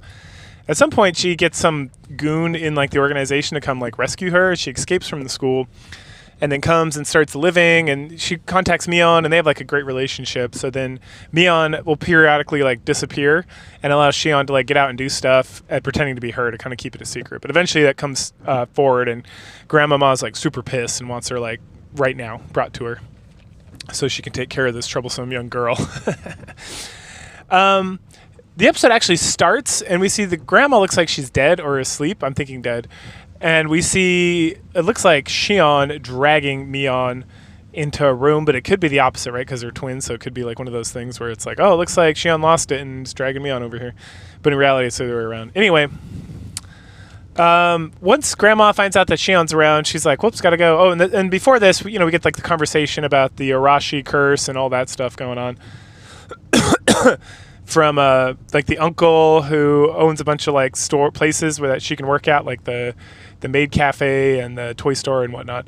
So, and then we learned that, which we already know, the Sadako, and we learned the whole Sadako Saitoshi thing with like them being the Hoji family and them being like for the dam, and so they got killed by Hiroshi's curse, and then the priest he like supported them in some way, so he got killed, and his wife got like threw herself off like a cliff or whatever. So we get all that tragic story just like again and again and again. So I don't know why they keep repeating this. We kind of get the gist of what's going on. And it's not really a different take either. It's just like, yep, there they are. It's important to like reiterate the Hoji family situation though, because this episode also focuses on Saitoshi. So we finally get to meet Saitoshi. He's like a handsome blonde guy. And one day Shion's out like grocery shopping, and she knocks over the punk's bikes, the punks from like the previous arc she was in. And they're like, they got her like backed up against the wall, and they're like, you're going to pay for this. What are you going to do? And then Satoshi's like, hey, leave her alone. And then they like knock him to the ground, and then the police get whistled in, and they come drive him off. And then she's like so grateful that she gets a little crush on Saitoshi. But then, she joins like the baseball team as a manager to like help out with that and all this stuff. But then Saitoshi just, he's so sad and so stressed out and so tired because, his family got killed by the town, or, the Arashi curse for supporting the dam.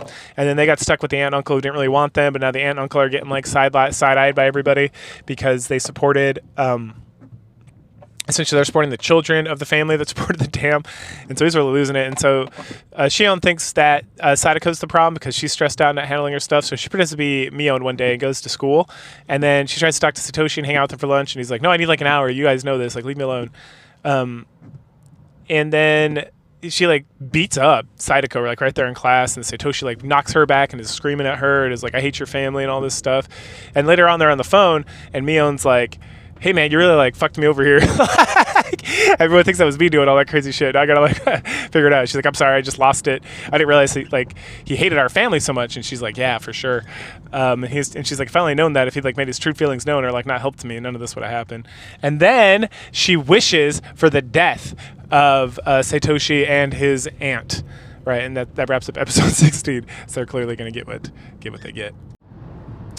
So Satoshi contacts Mion to apologize for how he behaved. Which, if I'd walked in and seen some chick like beating the shit out of my little sister who's being abused by my aunt, I don't know if I'd be so magnanimous to apologize. But anyway, so Mion contacts Shion because it was actually Shion, and she's the one with the crush, and so she should talk to him. So she gives her the number, and then Shion contacts Saitoshi, and they have a nice little talk about everything. And then Shion continues to pretend to be Mion. Oh, and then during this time, during this phone call, Saitoshi makes Shion promise that she'll take Sadako to the cotton dripping festival. And so it seems like when Keiji was talking to Mion previously that he was actually talking to Shion, because Mion said, yeah, we're already planning on taking Sadako to the cotton dripping festival, but it was really Shion. And she makes some comment about, like, that's funny, Satoshi asked me the same thing, right? But he didn't ask Mion, he asked Shion, and Shion agreed, and then Shion took her, Sadako, to the Cotton Dripping Festival. So at the Cotton Dripping Festival, we see Sadako still kind of tripped out, and then Rika's like, hey, me! And she's like, what do you want? Why are you bothering me? And she's like, don't worry, all your problems are going to go away tonight. And she's like, don't say that, that's rude. And she's like, no, I promise, it's all going to get taken care of, tee-hee, because she knows the aunt's going to get killed. And then we see Satoshi walking around with his bat in the woods, and he walks up to this, like, monolith, and he's like, all right, tonight. And then we see the aunt, and she's like, oh, this is the place Satoshi was telling me about. Look at this monolith. Oh, I can take this and clean it up and sell it for some good money. And then she gets, like, murdered, right? So we don't see that it's actually Satoshi, even though it's most likely Satoshi, but there is a possibility still that it's not Satoshi, and then it's this, like, random psychopath that we learned about, like, earlier on in the series. And it gets reiterated in this episode. Anyway, so the next day, Satoshi and Mion are like hanging out, or Shion pretending to be Mion are hanging out, because Shion is in town and she sees Satoshi looking at like a bear in the window of a toy shop, and he's like, I want to get this for Sadako, and I almost have enough money, and then I can quit my job. And she's like, I come here every day just to make sure it's still here. And she's like, why don't you just put a hold on it? And he's like, what? And so they put a hold on it. He's like, wow, I didn't know you could do that. And she's like, you're so funny. And then Orichi and some of the police guys show up, and they want to question them, and they think that Satoshi might have something to do with the murder of his aunt, because he doesn't have an alibi. And she's like, he has an alibi, I was with me the whole time. And he's like, that's not true. Lots of witnesses saw that you were at the Cotton Dripping Festival. And she's like, no, I'm a twin. I'm an identical twin to Mion, and she was there. And he's like, I don't believe it. And she's like, check the record, or I'll call my sister and get over right now. And so they take him in for questioning anyway, separately. And then when Shion comes out of the police station, it's like the members of the family are there, and they like bow to her because she's like, not the heir, but like the twin heir.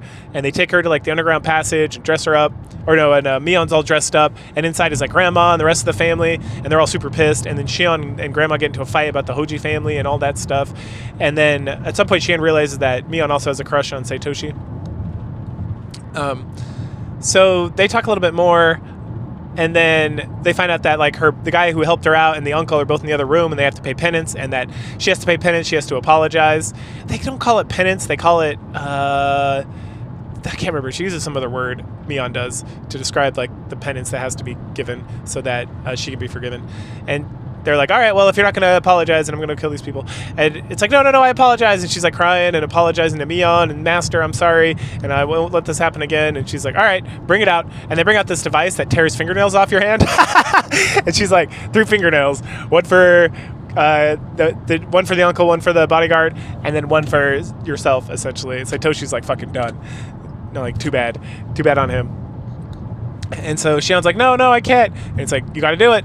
And so finally she's like, fine, I'll do it. And so she puts her hand in this contraption and like bangs off the first fingernail. And she's like, oh, Jesus Christ, it hurts so bad. It's like, all right, are you going to quit? She's like, no, I'm not going to quit. So she hits the second one, and the second one doesn't come all the way off. And then grandma like teases her from across the room and is like, oh, well, looks like I guess you got to do it again. And she's like, I can't, it hurts so bad. Sister, please help me. She's like crying and begging and all this stuff. And then Shion is like snaps her fingers, and these guys come, like put a mask on her head and like hold her down and like take care of the rest. And then like the next day she's laying in bed, or a few days later, with like her hand all bandaged up, and she's like, fuck. And she, Satoshi like disappeared. No one's seen anything from her, and she goes downtown to like find a job, because since she's been banished from the family by the grandma and can like no longer have any association with anybody or any connections or whatever, but they're not gonna like kill her or whatever. She's cursed is not gonna affect her or something. Anyway, so she goes to town, sees the teddy bear is gone. It's like, oh good, at least Satoshi got that thing for Sadako.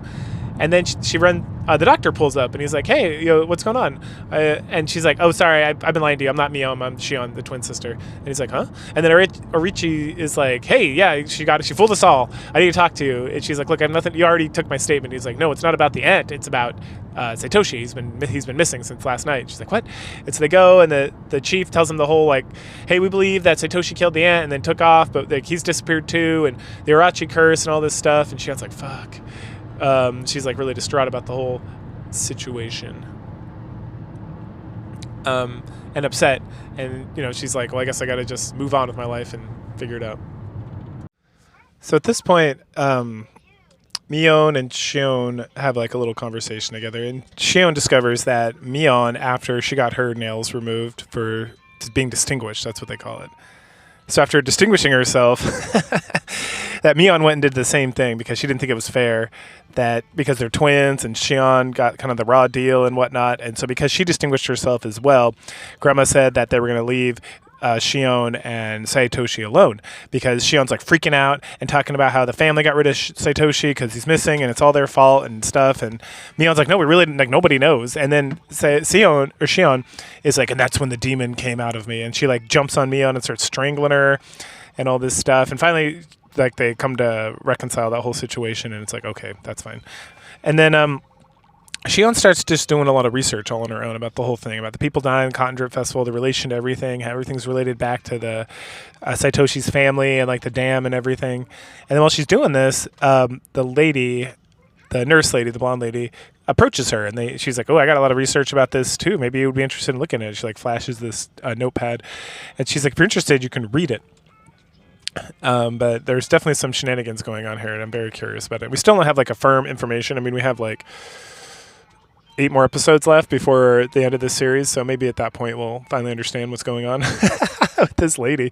I feel like there's a lot more going on with her than like we're getting at this point, so maybe she has her own little arc there at the end, or a pathway for playing through like the visual novel concept of this game / TV show. So at that point, Shion just talks about how like life went on, there's like another year, and then she's again like runs into the punks and like hits their bikes over, and then they like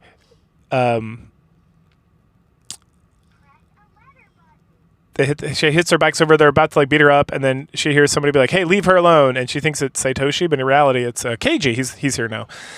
And so this is a little different than like the previous Shion kind of arc situation or pathway, but everything else about this seems to lead directly into it. But to be fair, Keiji thought she was Mion, so maybe he meets Shion later, and she already knew about him. And then so we can stop here and then kind of pick up with the previous Shion arc, which is like the episodes like 5, 6, 7, I think.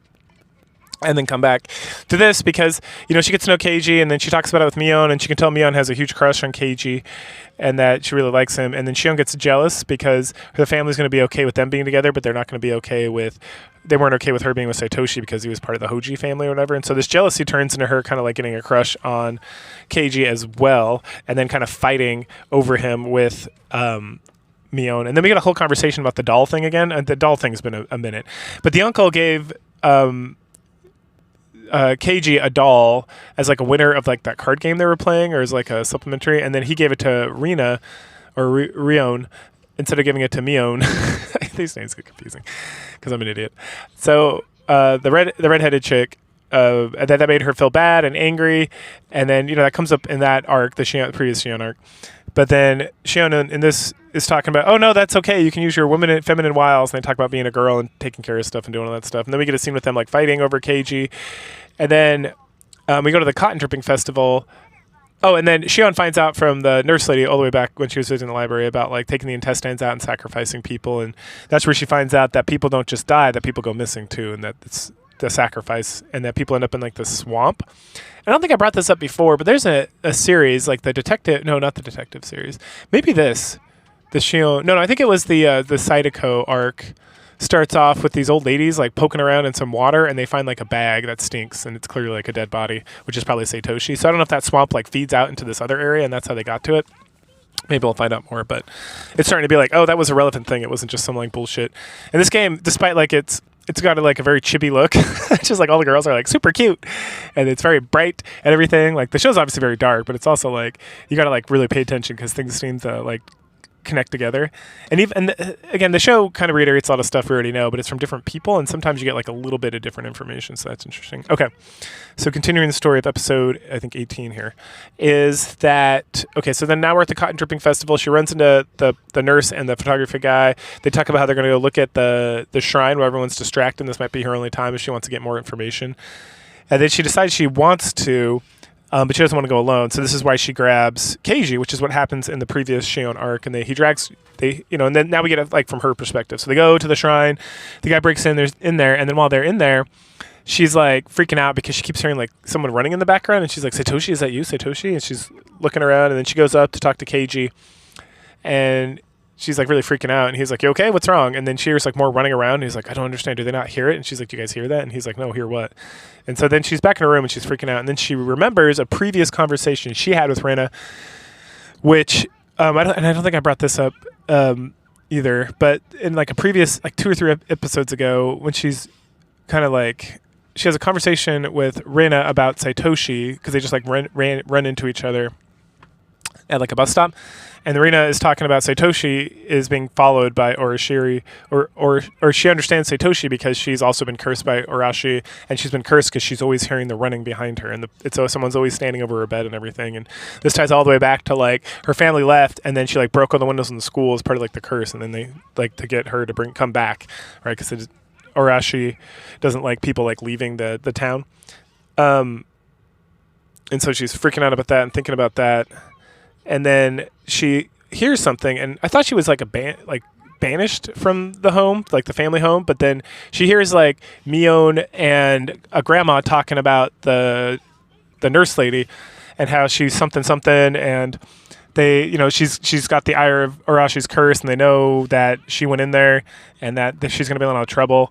And then she's like going up to like listen closer and closer, and she hears like the running again, and then she looks up and sees like a dark figure there, and it's like dun dun dun, and that ends episode 18. All right, let's see. Hopefully this is working. I had to reset my phone.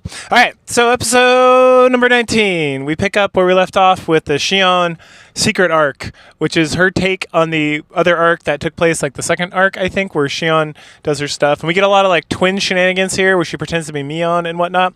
So let me think. Okay, so this whole thing started, and we saw Grandma like knocked out and Shion dragging Mion around. And so finally we're here. So Mion is like yelling at Shion and doing something, and then Shion like zaps her with a taser.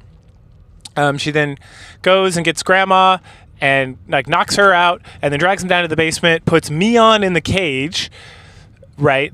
And then yells at Grandma. She's apparently already dead from being knocked out, and so she screams and like bloodies her. And then she like asks Mion about a bunch of questions, and Mion essentially says, "I don't know what happened. I don't know who did what. All I do is relay information back and forth. I don't have anything to do with anything. I don't know anything about anything." And then she doesn't know anything about going into the shrine or any of that stuff, but Shion does because she was in the shrine, right? Dun dun dun, which we already know. Okay, so we find out that the nurse was put in a barrel and set on fire in the mountains, and that this guy, the other guy, like tore his throat out, and then Mion has no idea why he did that, if there was drugs or whatever, because that's what Shion thinks. And so that's fun for them, I guess. Next up.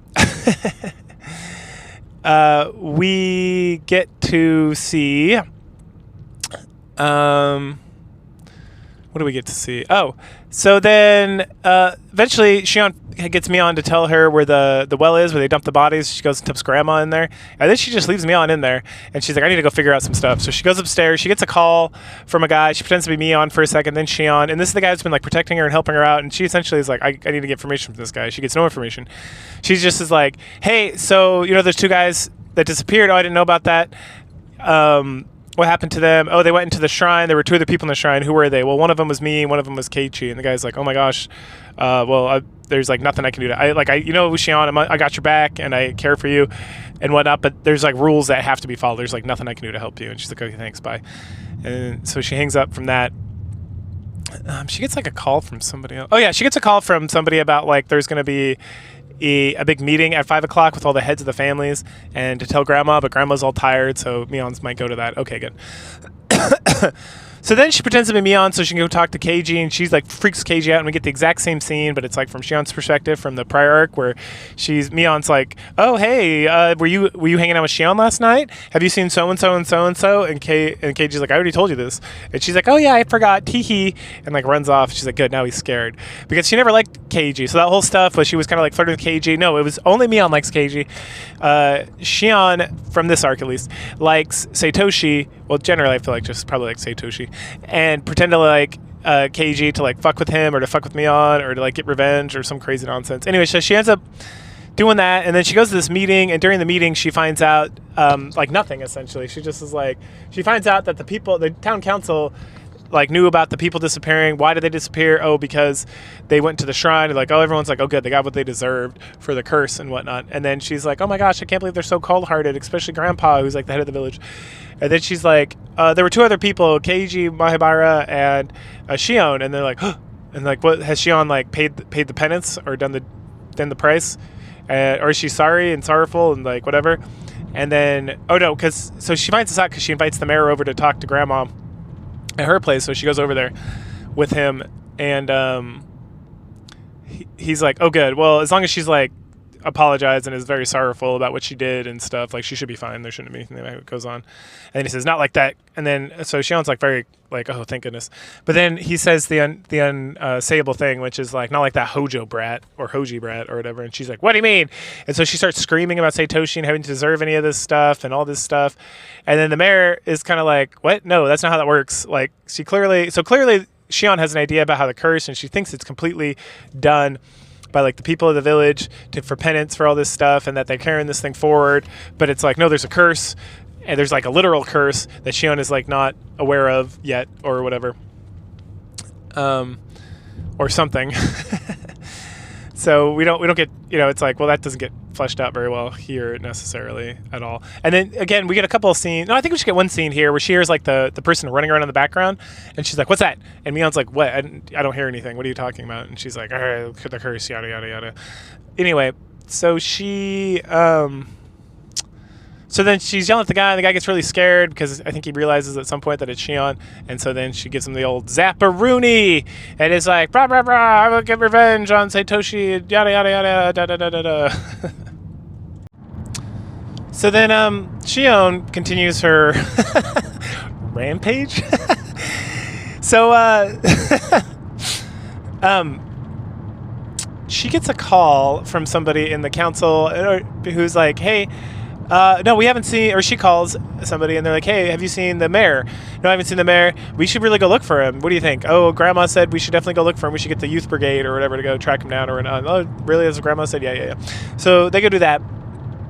Right. And then she goes down to the mayor and like says, oh, everyone's looking for you. Hopefully they don't find you here. Something. And he has him like chained up, and then she drops him down, and then they chat more about the whole thing about Oroshi's curse and everything. And then she talks about how, or if he finally gets him to admit that, yeah, something happens. They take care of it as like the heads of the families, but that they don't talk about it. No one asks any questions. So like he has no idea what happened to Saitoshi. But is he dead? Yeah, most likely. I don't know. He could just be gone. Who knows? I have no idea. And then she's like, where would someone go if they needed to be like destroyed and disappeared forever? And she's like, oh, the well. So she goes to the well, and then she continues to have like a psychotic break. She drops like the light, it shines behind her against like the wall while she's at the well, and then she starts talking to herself and thinking she's talking to Saitoshi. And he's like, no, you must live. You must get my revenge or whatever. Because she's like, I'm just gonna throw myself down the well and everything will be good. And it's like, no, don't do that. Something. And it's okay, I won't. And so from there, she goes and like yells at Mion some more and saying it's Mion's fault that Saitoshi's dead, that she's a liar, all this crazy stuff. And then she, so then it's like she's up all night. So then we get the scene from earlier from like the next day after school, after everyone was out searching for the mayor all night long, and how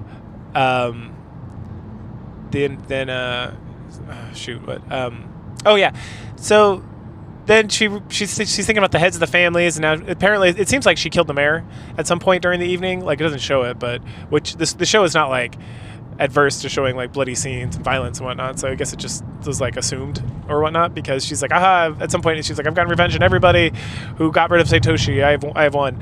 And that's because they're talking about stuff, and then she's thinking about Rika being the head of one of the families.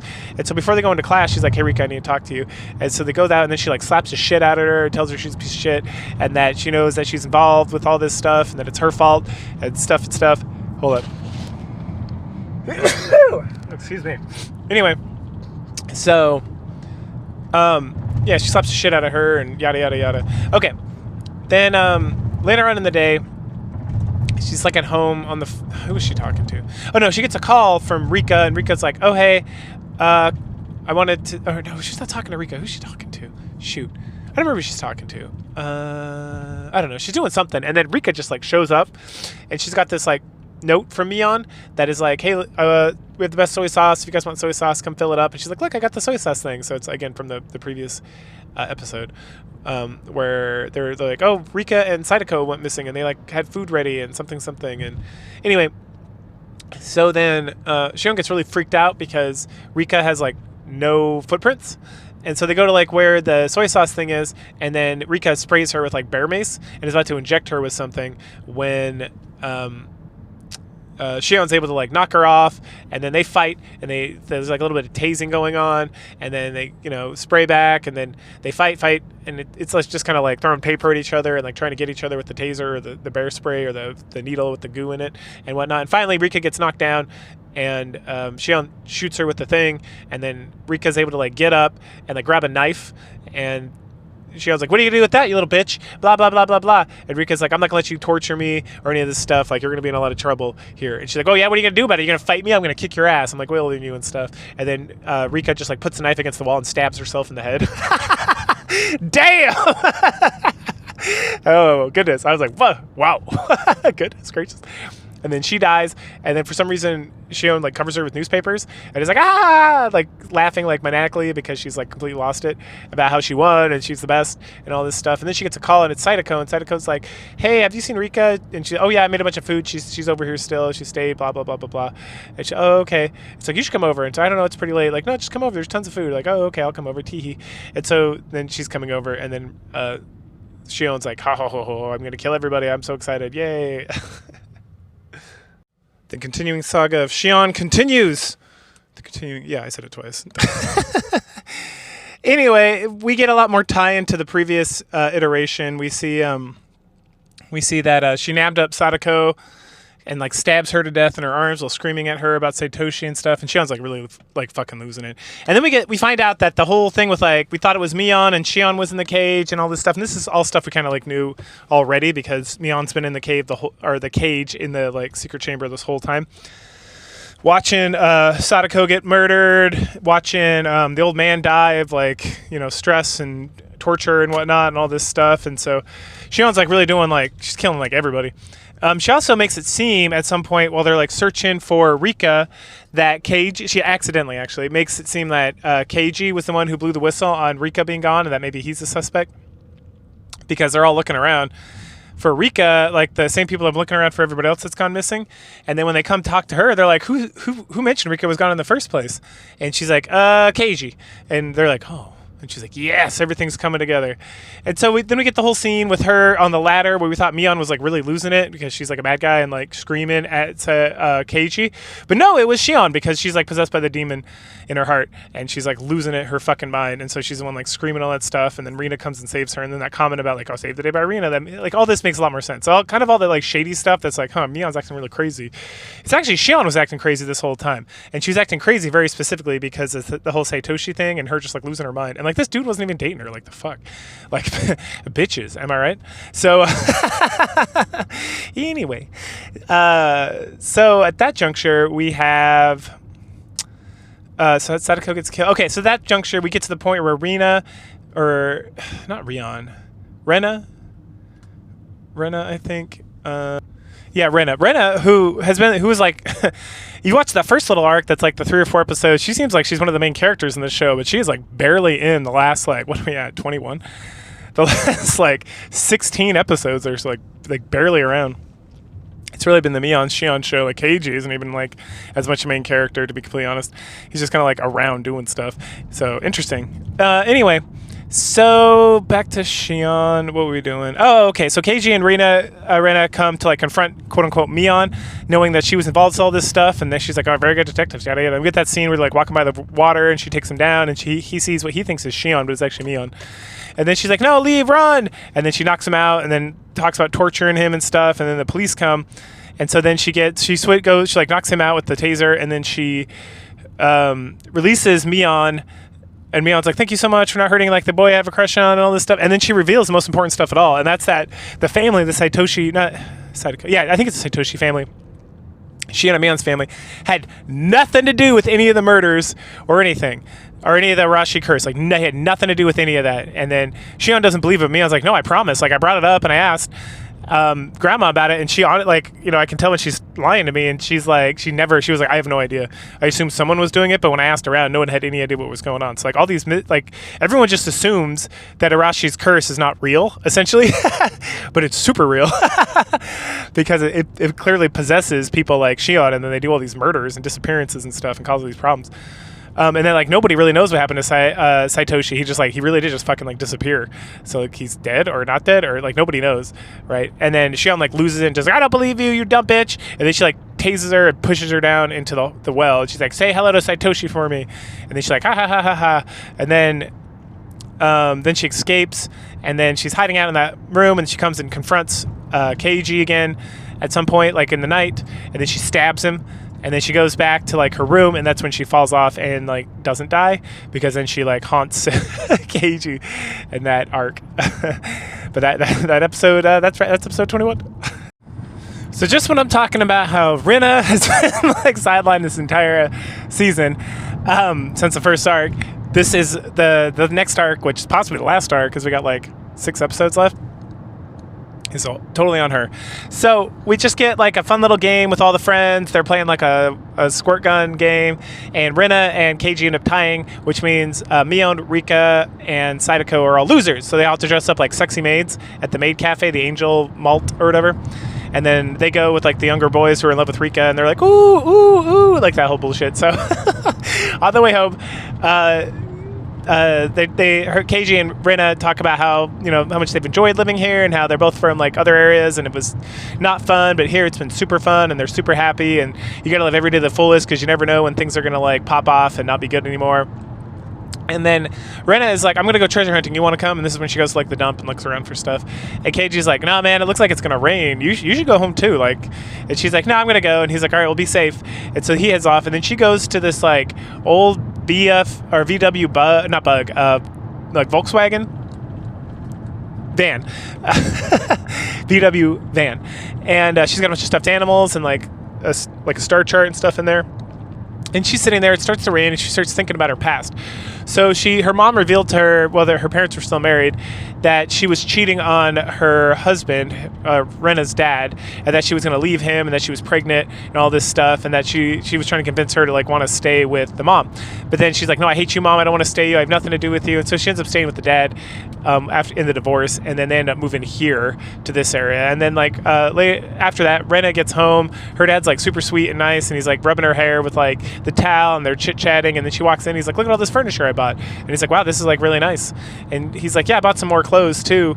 And she's like, oh, is this all because of that girl? Because of it's so confusing. Because of Rena, I think. So no, she's Rena. Rion. It's this pink-haired chick. We're just going to call her pink-haired chick. And I forgot to mention, because I'm an idiot, that previously, while they were at the Angel Mart or whatever, that the pink-haired chick shows up, wants to get a table, it's all full, and then she sees Rena, and she buys Rena like an angel food cake. And Rena's like, thank you. So clearly, this is the woman who's in a relationship with her dad. But then, so the next day, Rena, because her dad asked her, goes to pick up the suits, but there's some time to kill, so she goes to like a cafe. And it looks like they're not in the town, right? Because then she sees the uncle, Sadako's uncle, and he's like grifting with this like pink-haired chick. And so this is in the past of when we saw them at the the cafe. No. This is current. So yeah. This is current time. So this is all happening in real time at this point. Okay. So and so Rena is like very concerned, because like clearly this girlfriend of her dad's is like a sketchy motherfucker, and she's doing some shady stuff, and then she overhears them talking about like Sadako's uncle and this chick. They're talking about how they're gonna rip off this guy, like her new boyfriend, and then it's all a big scam, and they're doing this thing, and we find out later it's called like the Badger game. And then we find out that because Kasai, so as the uncle and the pink-haired lady are like leaving, Kasai comes in, and Kasai is Shion's bodyguard, right? And then Shion comes in, and they're like chit-chatting, and then she's like, oh, Rena, what's up? And she's like, oh, you're Shion, right? You're Mion's twin. Yeah. And so they chit-chat, and then she's like, hey, Kasai, can I ask you a question? Who are those people? And he's like, oh, I don't really want to say. And then Shion's like, just tell him. tell her. It's like, oh, they're shady motherfuckers. They're always doing this stuff. They're doing scams, gambling debts, and the Badger game. And she's like, what's the Badger game? And Shion's like, oh, this is where like a woman pretends to fall in love with a guy, gets him to spend all this money, and then like the boyfriend, the actual like the man shows up and like threatens him, and so then takes a bunch of his stuff or gets money from him and like leaves him in a lurch. And so Rena's getting like super pissed off about this whole situation, very angry. And then Shion is like, and Kasai get to a little disagreement about like whether the guy who got scammed deserves it or not. And they're like, what do you think, Rena? And she's gone. I'm like, oh, she's gone. I wonder what that's all about. She's gonna go kill some motherfuckers. That's what it's all about. So we pick up with a recap of the previous episode, just learning more about Rion. Yeah, I think that's her name. And how she's a conniving bitch, working with Cicadas' uncle to try to scam Rena's dad out of money. And so Rena's trying to figure out what to do with this whole situation. And at some point, Rion is like, "Oh, where are you going?" And Rena is like, "Well, I'm going to this place. I gotta go. I don't want to hang out with you or do anything." And Rion's like, well, I want to talk to you. And then Rena just takes off. So anyway, Rion makes the calculated error of following Rena to the dump site, where they get into like what do you call it? They start arguing about like what she's doing, what Rion is doing to Rena's dad and the whole situation. And then Rion goes and starts like slapping Rena around and like screaming at her and stuff. And then this is like Rena's turf, so of course she like grabs some glass, slashes her, picks up a pipe, and kills the shit out of her or whatever. And then she's like, all right, next. And she goes, and on the way home, she walks by like Sadako's place, and she sees her uncle like yelling at her dad, talking about how at some point Rion said something about being pregnant or whatever, and then that like really pissed off Rena. Anyway, so Rena catches Sadako's uncle kind of yelling and pushing around her dad and stuff, and so then she kind of tracks him down at some point later on. Is like, oh hey, I ran into Rion. She said she was looking for you over here because she has something she wanted to tell you. And the guy's like, what? All right, whatever. And so she takes a flashlight and she kind of takes him out to the dump site again where it's when it's dark. And when they get out there, she's like, oh no, my flashlight's running out of batteries. I'll be right back. I'll grab some. And the guy's like, what? Hold on, I got a lighter. And he pulls out the lighter and he's like, hey, where'd you go? And then she kills him too with like a big pipe. So this has to be like a different track. Because sometimes these little arcs, they kind of split them up in this show. I think it's mostly just the Shion one. We get like the first part and then we get Shion's perspective. But the rest of them, like the Sadako arc and then the original like Keiji arc and then this like Rena arc, they're all kind of like slightly different. I mean, they're different enough where they got to be like alternative paths in the visual novel thing, right? Okay, anyway, so at that point Rena's like, all right, time. So she goes to school, she goes home, she goes to school the next day, and then her friends are like, hey, well, let's do our like game club. And she's like, well, I can't today, I got some stuff at home. And Keiji's like, you seem to have a lot of stuff at home lately. And she's like, yeah, chores and shit. Anyway, so she goes back to the dump where she starts cutting up the bodies and putting them in bags. And she's doing that, and then the rest of the team, they're trying to play Mahjong, but they're missing parts, and then they talk about going treasure hunting for Mahjong, and Keiji's like, I don't do that, sounds boring as shit. And then Mion's like, let's go on a real treasure hunt over at the dump site where Rena usually goes. And they're like, all right, yay. And so they go there, and immediately they find her like disposing of the dead bodies. And they're all standing there looking at her, and she's standing on like her Volkswagen bus thingy. And she's like, well, you found out what I was doing. And then Keiji's like, I'm pissed. And she's like, I know, I did a terrible thing. He's like, no, I'm pissed because you didn't tell us what was going on so we could help you. And then she's like, what? And he's like, if you would have told us, we could have helped you, and then maybe you wouldn't have to murder these people. And she's like, what were you going to tell me to do? And Keiji's like, and she's like, how was I supposed to solve this problem? And he's like, well, and she's like, haha, there's something else. This is the only solution, something. And then they go back and forth, and eventually, like, through the power of friendship, because friendship is magic, they get Rena to feel better about life, and they help her like dispose of the body and whatnot, and then and then they convince her to not give up on life. And she was talking about like, hey, thanks guys, if you weren't there, I probably would have died. I probably killed myself is the correct translation, but they don't go with that because people who localize this were cowards, and just been done with the whole situation. And we get some flashbacks. Oh, I forgot to mention this earlier. Yeah, when she's talking to Rion before she kills her, she gets flashbacks to her mom like betraying her father. And so this woman's doing the same thing. So she like really hates women, or these older like conniving bitches, right? As she should. Okay, so here at the end, yeah. And so then we skip ahead to the Cotton Drifting Festival, and everyone's like feeling better because sorry, I'm jumping all around. So Keiji and Shion and Rika and Sadako are all chit-chatting about how like if they just believe that nothing happened that day and that everything's good, that it's gonna help Rena move on, and then everyone's gonna be happy and be able to like be satisfied with like life because they're all just like moving on like nothing happened. And it's like, all right, let's do that. And then they're at the Cotton Drifting Festival, and they're all like, hooray, we're gonna be great, everything's perfect. And then we see Arachi behind them, and he's got like a evil smirk.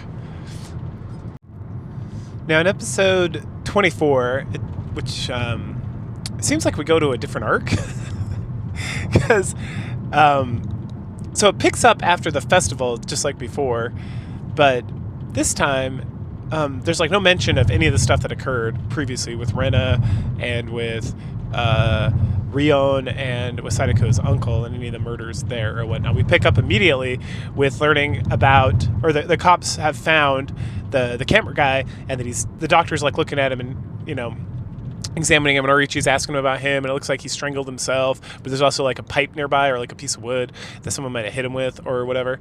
And then they talk about the nurse and how she's been disappeared as well, and they talk about Arachi's curse and whatnot. Then we go to the classroom. The kids are all kind of hanging out. I think they did something beforehand as well, but Rena gets called by the police officer. Like, teacher comes and gets her and is like, oh hey, someone's looking for you. And then it's a police officer, and she goes, sits in his car, and he explains like everything that's been going on, asks her if she knows anything about it, or the last time she saw the nurse and the camera guy, and if anything weird was going on. And then we get like one of these notebooks again. So if you remember from previously, I mentioned during Shion's arc that the nurse had given her like some sort of scrapbook or notebook that Shion never looked at, but she gives like another notebook, and it looks like she has a whole bunch of these kind of weirdo kind of things to Rena. And while she's there, she's this is like previously before she died. She meets up. Rena's like in the library just looking around, and the nurse comes up and starts talking to her about Arashi's curse and stuff. And then Rena confesses to her that like, oh yeah, I met Arashi. I totally believe, like, my family left because my mom found like a better job somewhere else, and then while we were there, like a lot of bad stuff started happening, like the mom leaving the husband and getting pregnant by like a random dude, and like her breaking all the windows. And then she's like, I felt like I needed to die, so then I tried to kill myself. I slit my wrists, and then when my wrists there were a bunch of maggots coming out as well as blood, and the maggots were trying to like get back into my skin. I don't want them in my skin, so I started like clawing them out, and I was like scratching, trying to get all the blood and all the maggots out of my body and whatnot. And then Arashi showed up and said, hey, if you want to live, you have to go back to the village, or you're going to, it's because that is the only place you'll be safe, otherwise you'll die. And she's like, and so that's when like I was like, oh, we gotta go back. And so now I'm here, so now I'm safe. And we see that she has like cut mark, like really deep cut marks, like scars on her wrist as well. And that's when she gets the scrapbook, and she's reading this through the scrapbook, and I'm watching this while driving in a car. But I also don't read Japanese very good anymore. So she looks at something in the scrapbook, and she's like, it's in Japanese. And then the version I'm looking at didn't translate anything as well. So I'm like, I wonder what she was looking at. Interesting. Anyway.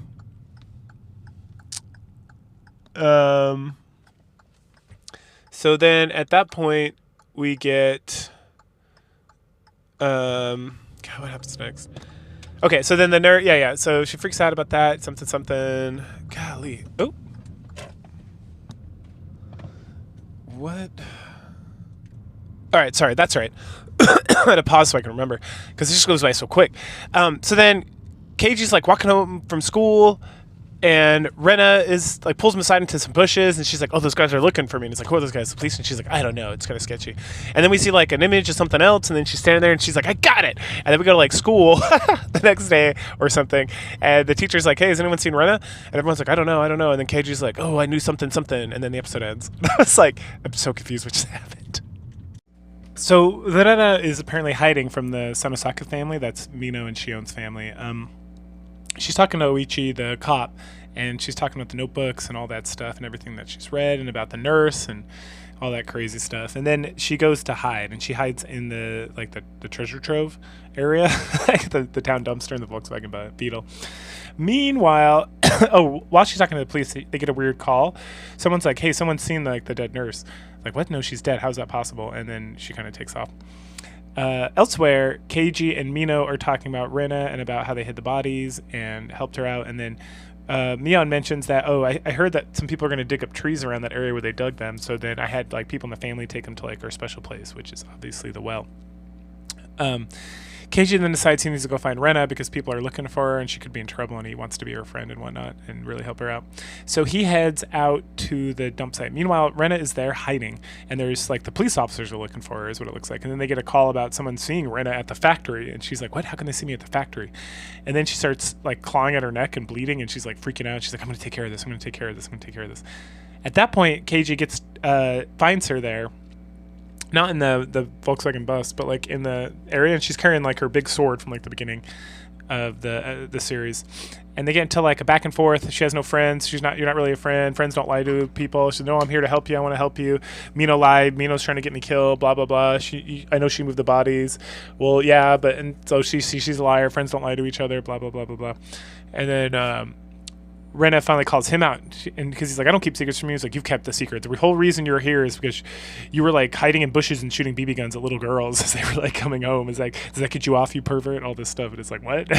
This is crazy. But I guess it's true. And his family was so rich, they were just like shut everybody up and then move out to the country so he could just like start over again. And like obviously he's not still like shooting girls with BB guns and whatnot. He had like a change. He had like a conscious change or whatever. And then she like yells at him some more and then runs off. Then the next day at school, Rena's not there, obviously, because she's going crazy somewhere else. And he's like, "Hey, I got to talk to you guys, Mino, Rika, and Sadako." So he takes them outside and explains everything. And they're like, "Wow, hey, you know what? Whatever. You're not that person anymore. We're your friend. We trust you. We want to help you. And, we all love you. And the friendship is magic and whatnot." And he's like, "You guys are the best. Thank you so much." And then Mino and Sadako go to like do something. And then he has like a complete breakdown where he remembers killing Mino. He remembers like all the other timelines, all the other arcs. He starts to remember killing people, killing these people, and that his friends were trying to help him. Like actually in the first arc when he was going crazy and he thought Rena and Mino were trying to hurt him, they're actually trying to help him calm down and be good. And so he starts freaking out. And then Rika's like, "You remember everything, you know about the dark worlds or like the other worlds." And he's like, "What?" And he's like, "Yeah." And she's like, "Yes, exactly." Like the fuck show. Goodness gracious. And then she's like, "You shouldn't tell anybody else. Like, it's okay to keep secrets." They actually had this conversation about keeping secrets from friends. Like, it's okay. It's not like a big deal. You don't really need to worry about it. And he feels so bad because he wants to help Rena because she was trying to help him and it cost her life in like a different like dimension essentially. And Rika and him talk a little bit, and she's clearly like possessed by Arashi at some point here, right? Because she's the avatar of Arashi. So like normally she's like, "Hey, do," and then she'll be like, "Hey, what's up?" And you're like, this is not right. Anyway, so they come to some sort of alliance, and then Mino comes back and he hugs Mino like real tight, and everyone's like super embarrassed because we're Japanese. And he's like, "I'm so sorry, I'm so sorry." She's like, "For what?" And he's like, "Don't worry about it. Please just forgive me." And she's like, "I don't even know what's going on." He's like, "We have to help Rena no matter what." And they're like, "Okay." And then later on, we get the police are meeting with with Rena, with Mion, her mom, who we've never seen before, who's another green-haired woman, and then Kashi, I think his name is, who's a bodyguard for Shion. And it's like, is this really her mom? I don't know. Who knows? But essentially, they're like, "Here, we found all these notebooks that belong to the nurse," and they like dump this whole thing out. And there's a ton of them. Each one is like more crazy than the last. Like one of them's like it's aliens. One of them's like it's Bigfoot. Another one's like it's Psy animals. Oh, I forgot to mention the notebook that Rena,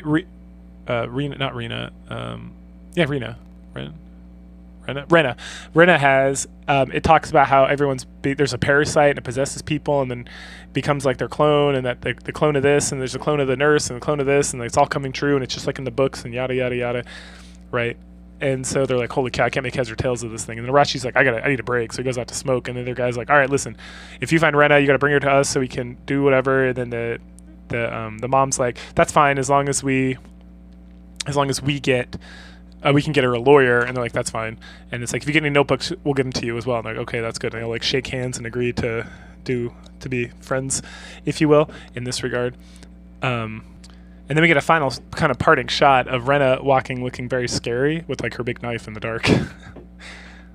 All right, so the final episode opens up. We have Mion's talking to the teacher about how it's hot. They need to open the windows. The teacher's talking about how there's like a gas leak or something. They got to keep the windows closed. And she gets a call about Rena, and she runs off.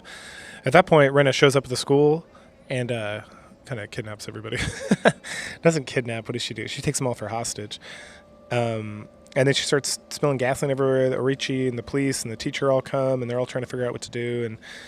And Rena calls out to Orichi, the police officer, and is like, oh, hey, Keiji's on our side now. He's going to help us find the parasites in the government facility and all this stuff. And he's like, all right, sounds good. Let me talk to him. And then eventually he like wants the notebook, right? And so Keiji comes out with the notebook and has a letter telling Oichi that she's going to burn the whole place down if they don't like get some satisfaction when it comes to all the parasite issue and the aliens and all the stuff that she's fucking like concerned about. At that point, when Keiji and Oichi are like handing stuff off, he gives Keiichi like an earpiece and some like bear spray or whatever, some mace. Okay, so then he goes back, and then the police call Rena. While she's distracted, Keiichi gets Rika and Sadako to come help, and so because they find out that there's like a bomb, so that she has a lighter, but if they get the lighter away, because they could like rush her, she still has like a timer with a bomb that's going to go off, so they got to figure out where that is, and so he pretends that he has to go like look around because he heard a noise, and then Sadako and Rika sneak out while Rena's coming to like confront him, and then. He finds like a timer in a room, and she's like, what are you doing? And then Rika comes in and is like, I'll stop her. You go do what you got to do. And then Sadako uses her like trap laying proclivities. Like she's like the best trap maker in town or something, or pulling pranks. And she's like, it's on the roof. It's got to be. That's the only thing that makes sense. So we get like a little flashback of her like hearing stuff throughout the day and putting it all together. So he runs to the roof and he dives, and at the very last second, he's able to hit the stop button on the timer. And then Rena's on the roof because she beat up Rika, and she's like, aha, it's time to fight. And so then they start fighting. He's got a baseball bat, which she's like smashed out the window, and she's got her knife, and then all the kids escape while they're up there battling it out. And then at some point he turns it on her, being like, hey, this is like a game. This is like, this is the continuation of our water fight game. And then she likes that. And so they start playing, and then they make like a deal. They're like, hey, if I win, you're going to be my maid. And he's like, what do you want if you win? And she's like, I don't know. And he's like, how about, I'll believe everything you say and I'll go along with you and I'll help you through everyone. She's like, that doesn't sound like fun. I want you to be my maid. And he's like, I'm not going to be a maid. And she's like, all right, well, at least you got to say good morning and good night. And you got to always be there for me and be my best friend and whatever. And then they keep fighting, and then eventually Rena wins, and he's like, all right. And she's like, well, I won. And he's like, you haven't won yet. You got to kill me. And she's like, I don't want to kill you. That's not fun. And at that point, that's when she like regains her sanity essentially, and she reconciles like the friend thing. So same thing that happened to Keiichi, where he like remembered all these different timelines and how his friends are there for him and he loves them and all that stuff. She has like the same thing, and then it's like, oh, and then they hug it out, and then like the next day in class, like everything's fine. They're just like, whatever. It's a small town. No one cares. So at that point, the next day, Rika gets called up by Oishi to his car, and then he tells her about the deaths of like the nurse and the photography guy, and then she says something really creepy about something like, oh, the endless times, or like something, and that wraps up the series. All right, so it's pretty good. I enjoyed it, and. All right, sorry about that. You probably heard like Hawaiian music in the background. Anyway, so I did my due diligence this time. I normally don't, but I was like very curious about this thing, and I did mention I think a couple times that I was going to try to figure this out. So yes, this is based on a visual novel called I think it's called Higurashi When the Cicadas Cry. In English, it's called When They Cry, but it's the same name, and it's roughly the same story. And so, like if you want to go play it and figure it out there, you can do that. But I think it's one of those like series. So sometimes with visual novels, they'll have like part 1, part 2, part 3. Like the arcs will be separated, but it's kind of like it's just like the show. Essentially, the show covers. So they'll have like question arcs and answer arcs, And I could have sworn I owned this because I own a lot of visual novel. Like I own a lot of stuff. I've been alive a long time, and I buy things when they're cheap, or I get them when they're free and whatnot, or I get stuff from like abandoned sites. So I have a huge collection of stuff, and I was like playing through this. Or when I was reading more about this and the way it's set up, I'm like, I think I have this, but I didn't see it in my like visual novel collection.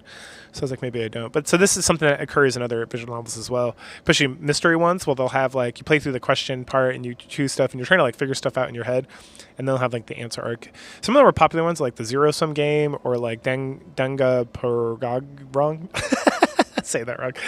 Where it's like you're trying to solve a mystery the whole time and trying to guess stuff and you're trying to do some investigative stuff. Oh, the other one is like Ace Attorney is very good. But that one's less psychological horror, like a lot of these end up being.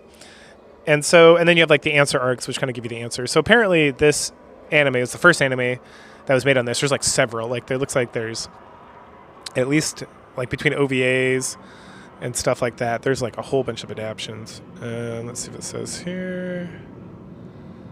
Oh no, I hit the wrong button. Continuation series. Oh yeah, so there's like more, and I'm not gonna really track this down. I don't know if any of this even came out in like English, to be completely honest. And the show's like interesting. Like I'm keeping it around, but that's the thing too. I'm kind of like, it was good, but I'm not that invested. Like I'd rather just play the visual novel, right? It's kind of like with not Sword Art Online. What's the other one? The Fate. With Fate, I'd rather just play the visual novel. Like if I'm gonna go through this, because it's more interesting, in my personal opinion, than like watching the animes, to be honest. But anyway, so yeah, so it is definitely based on so this is like out of like, I think it's six answer and question arcs, I think is what this is.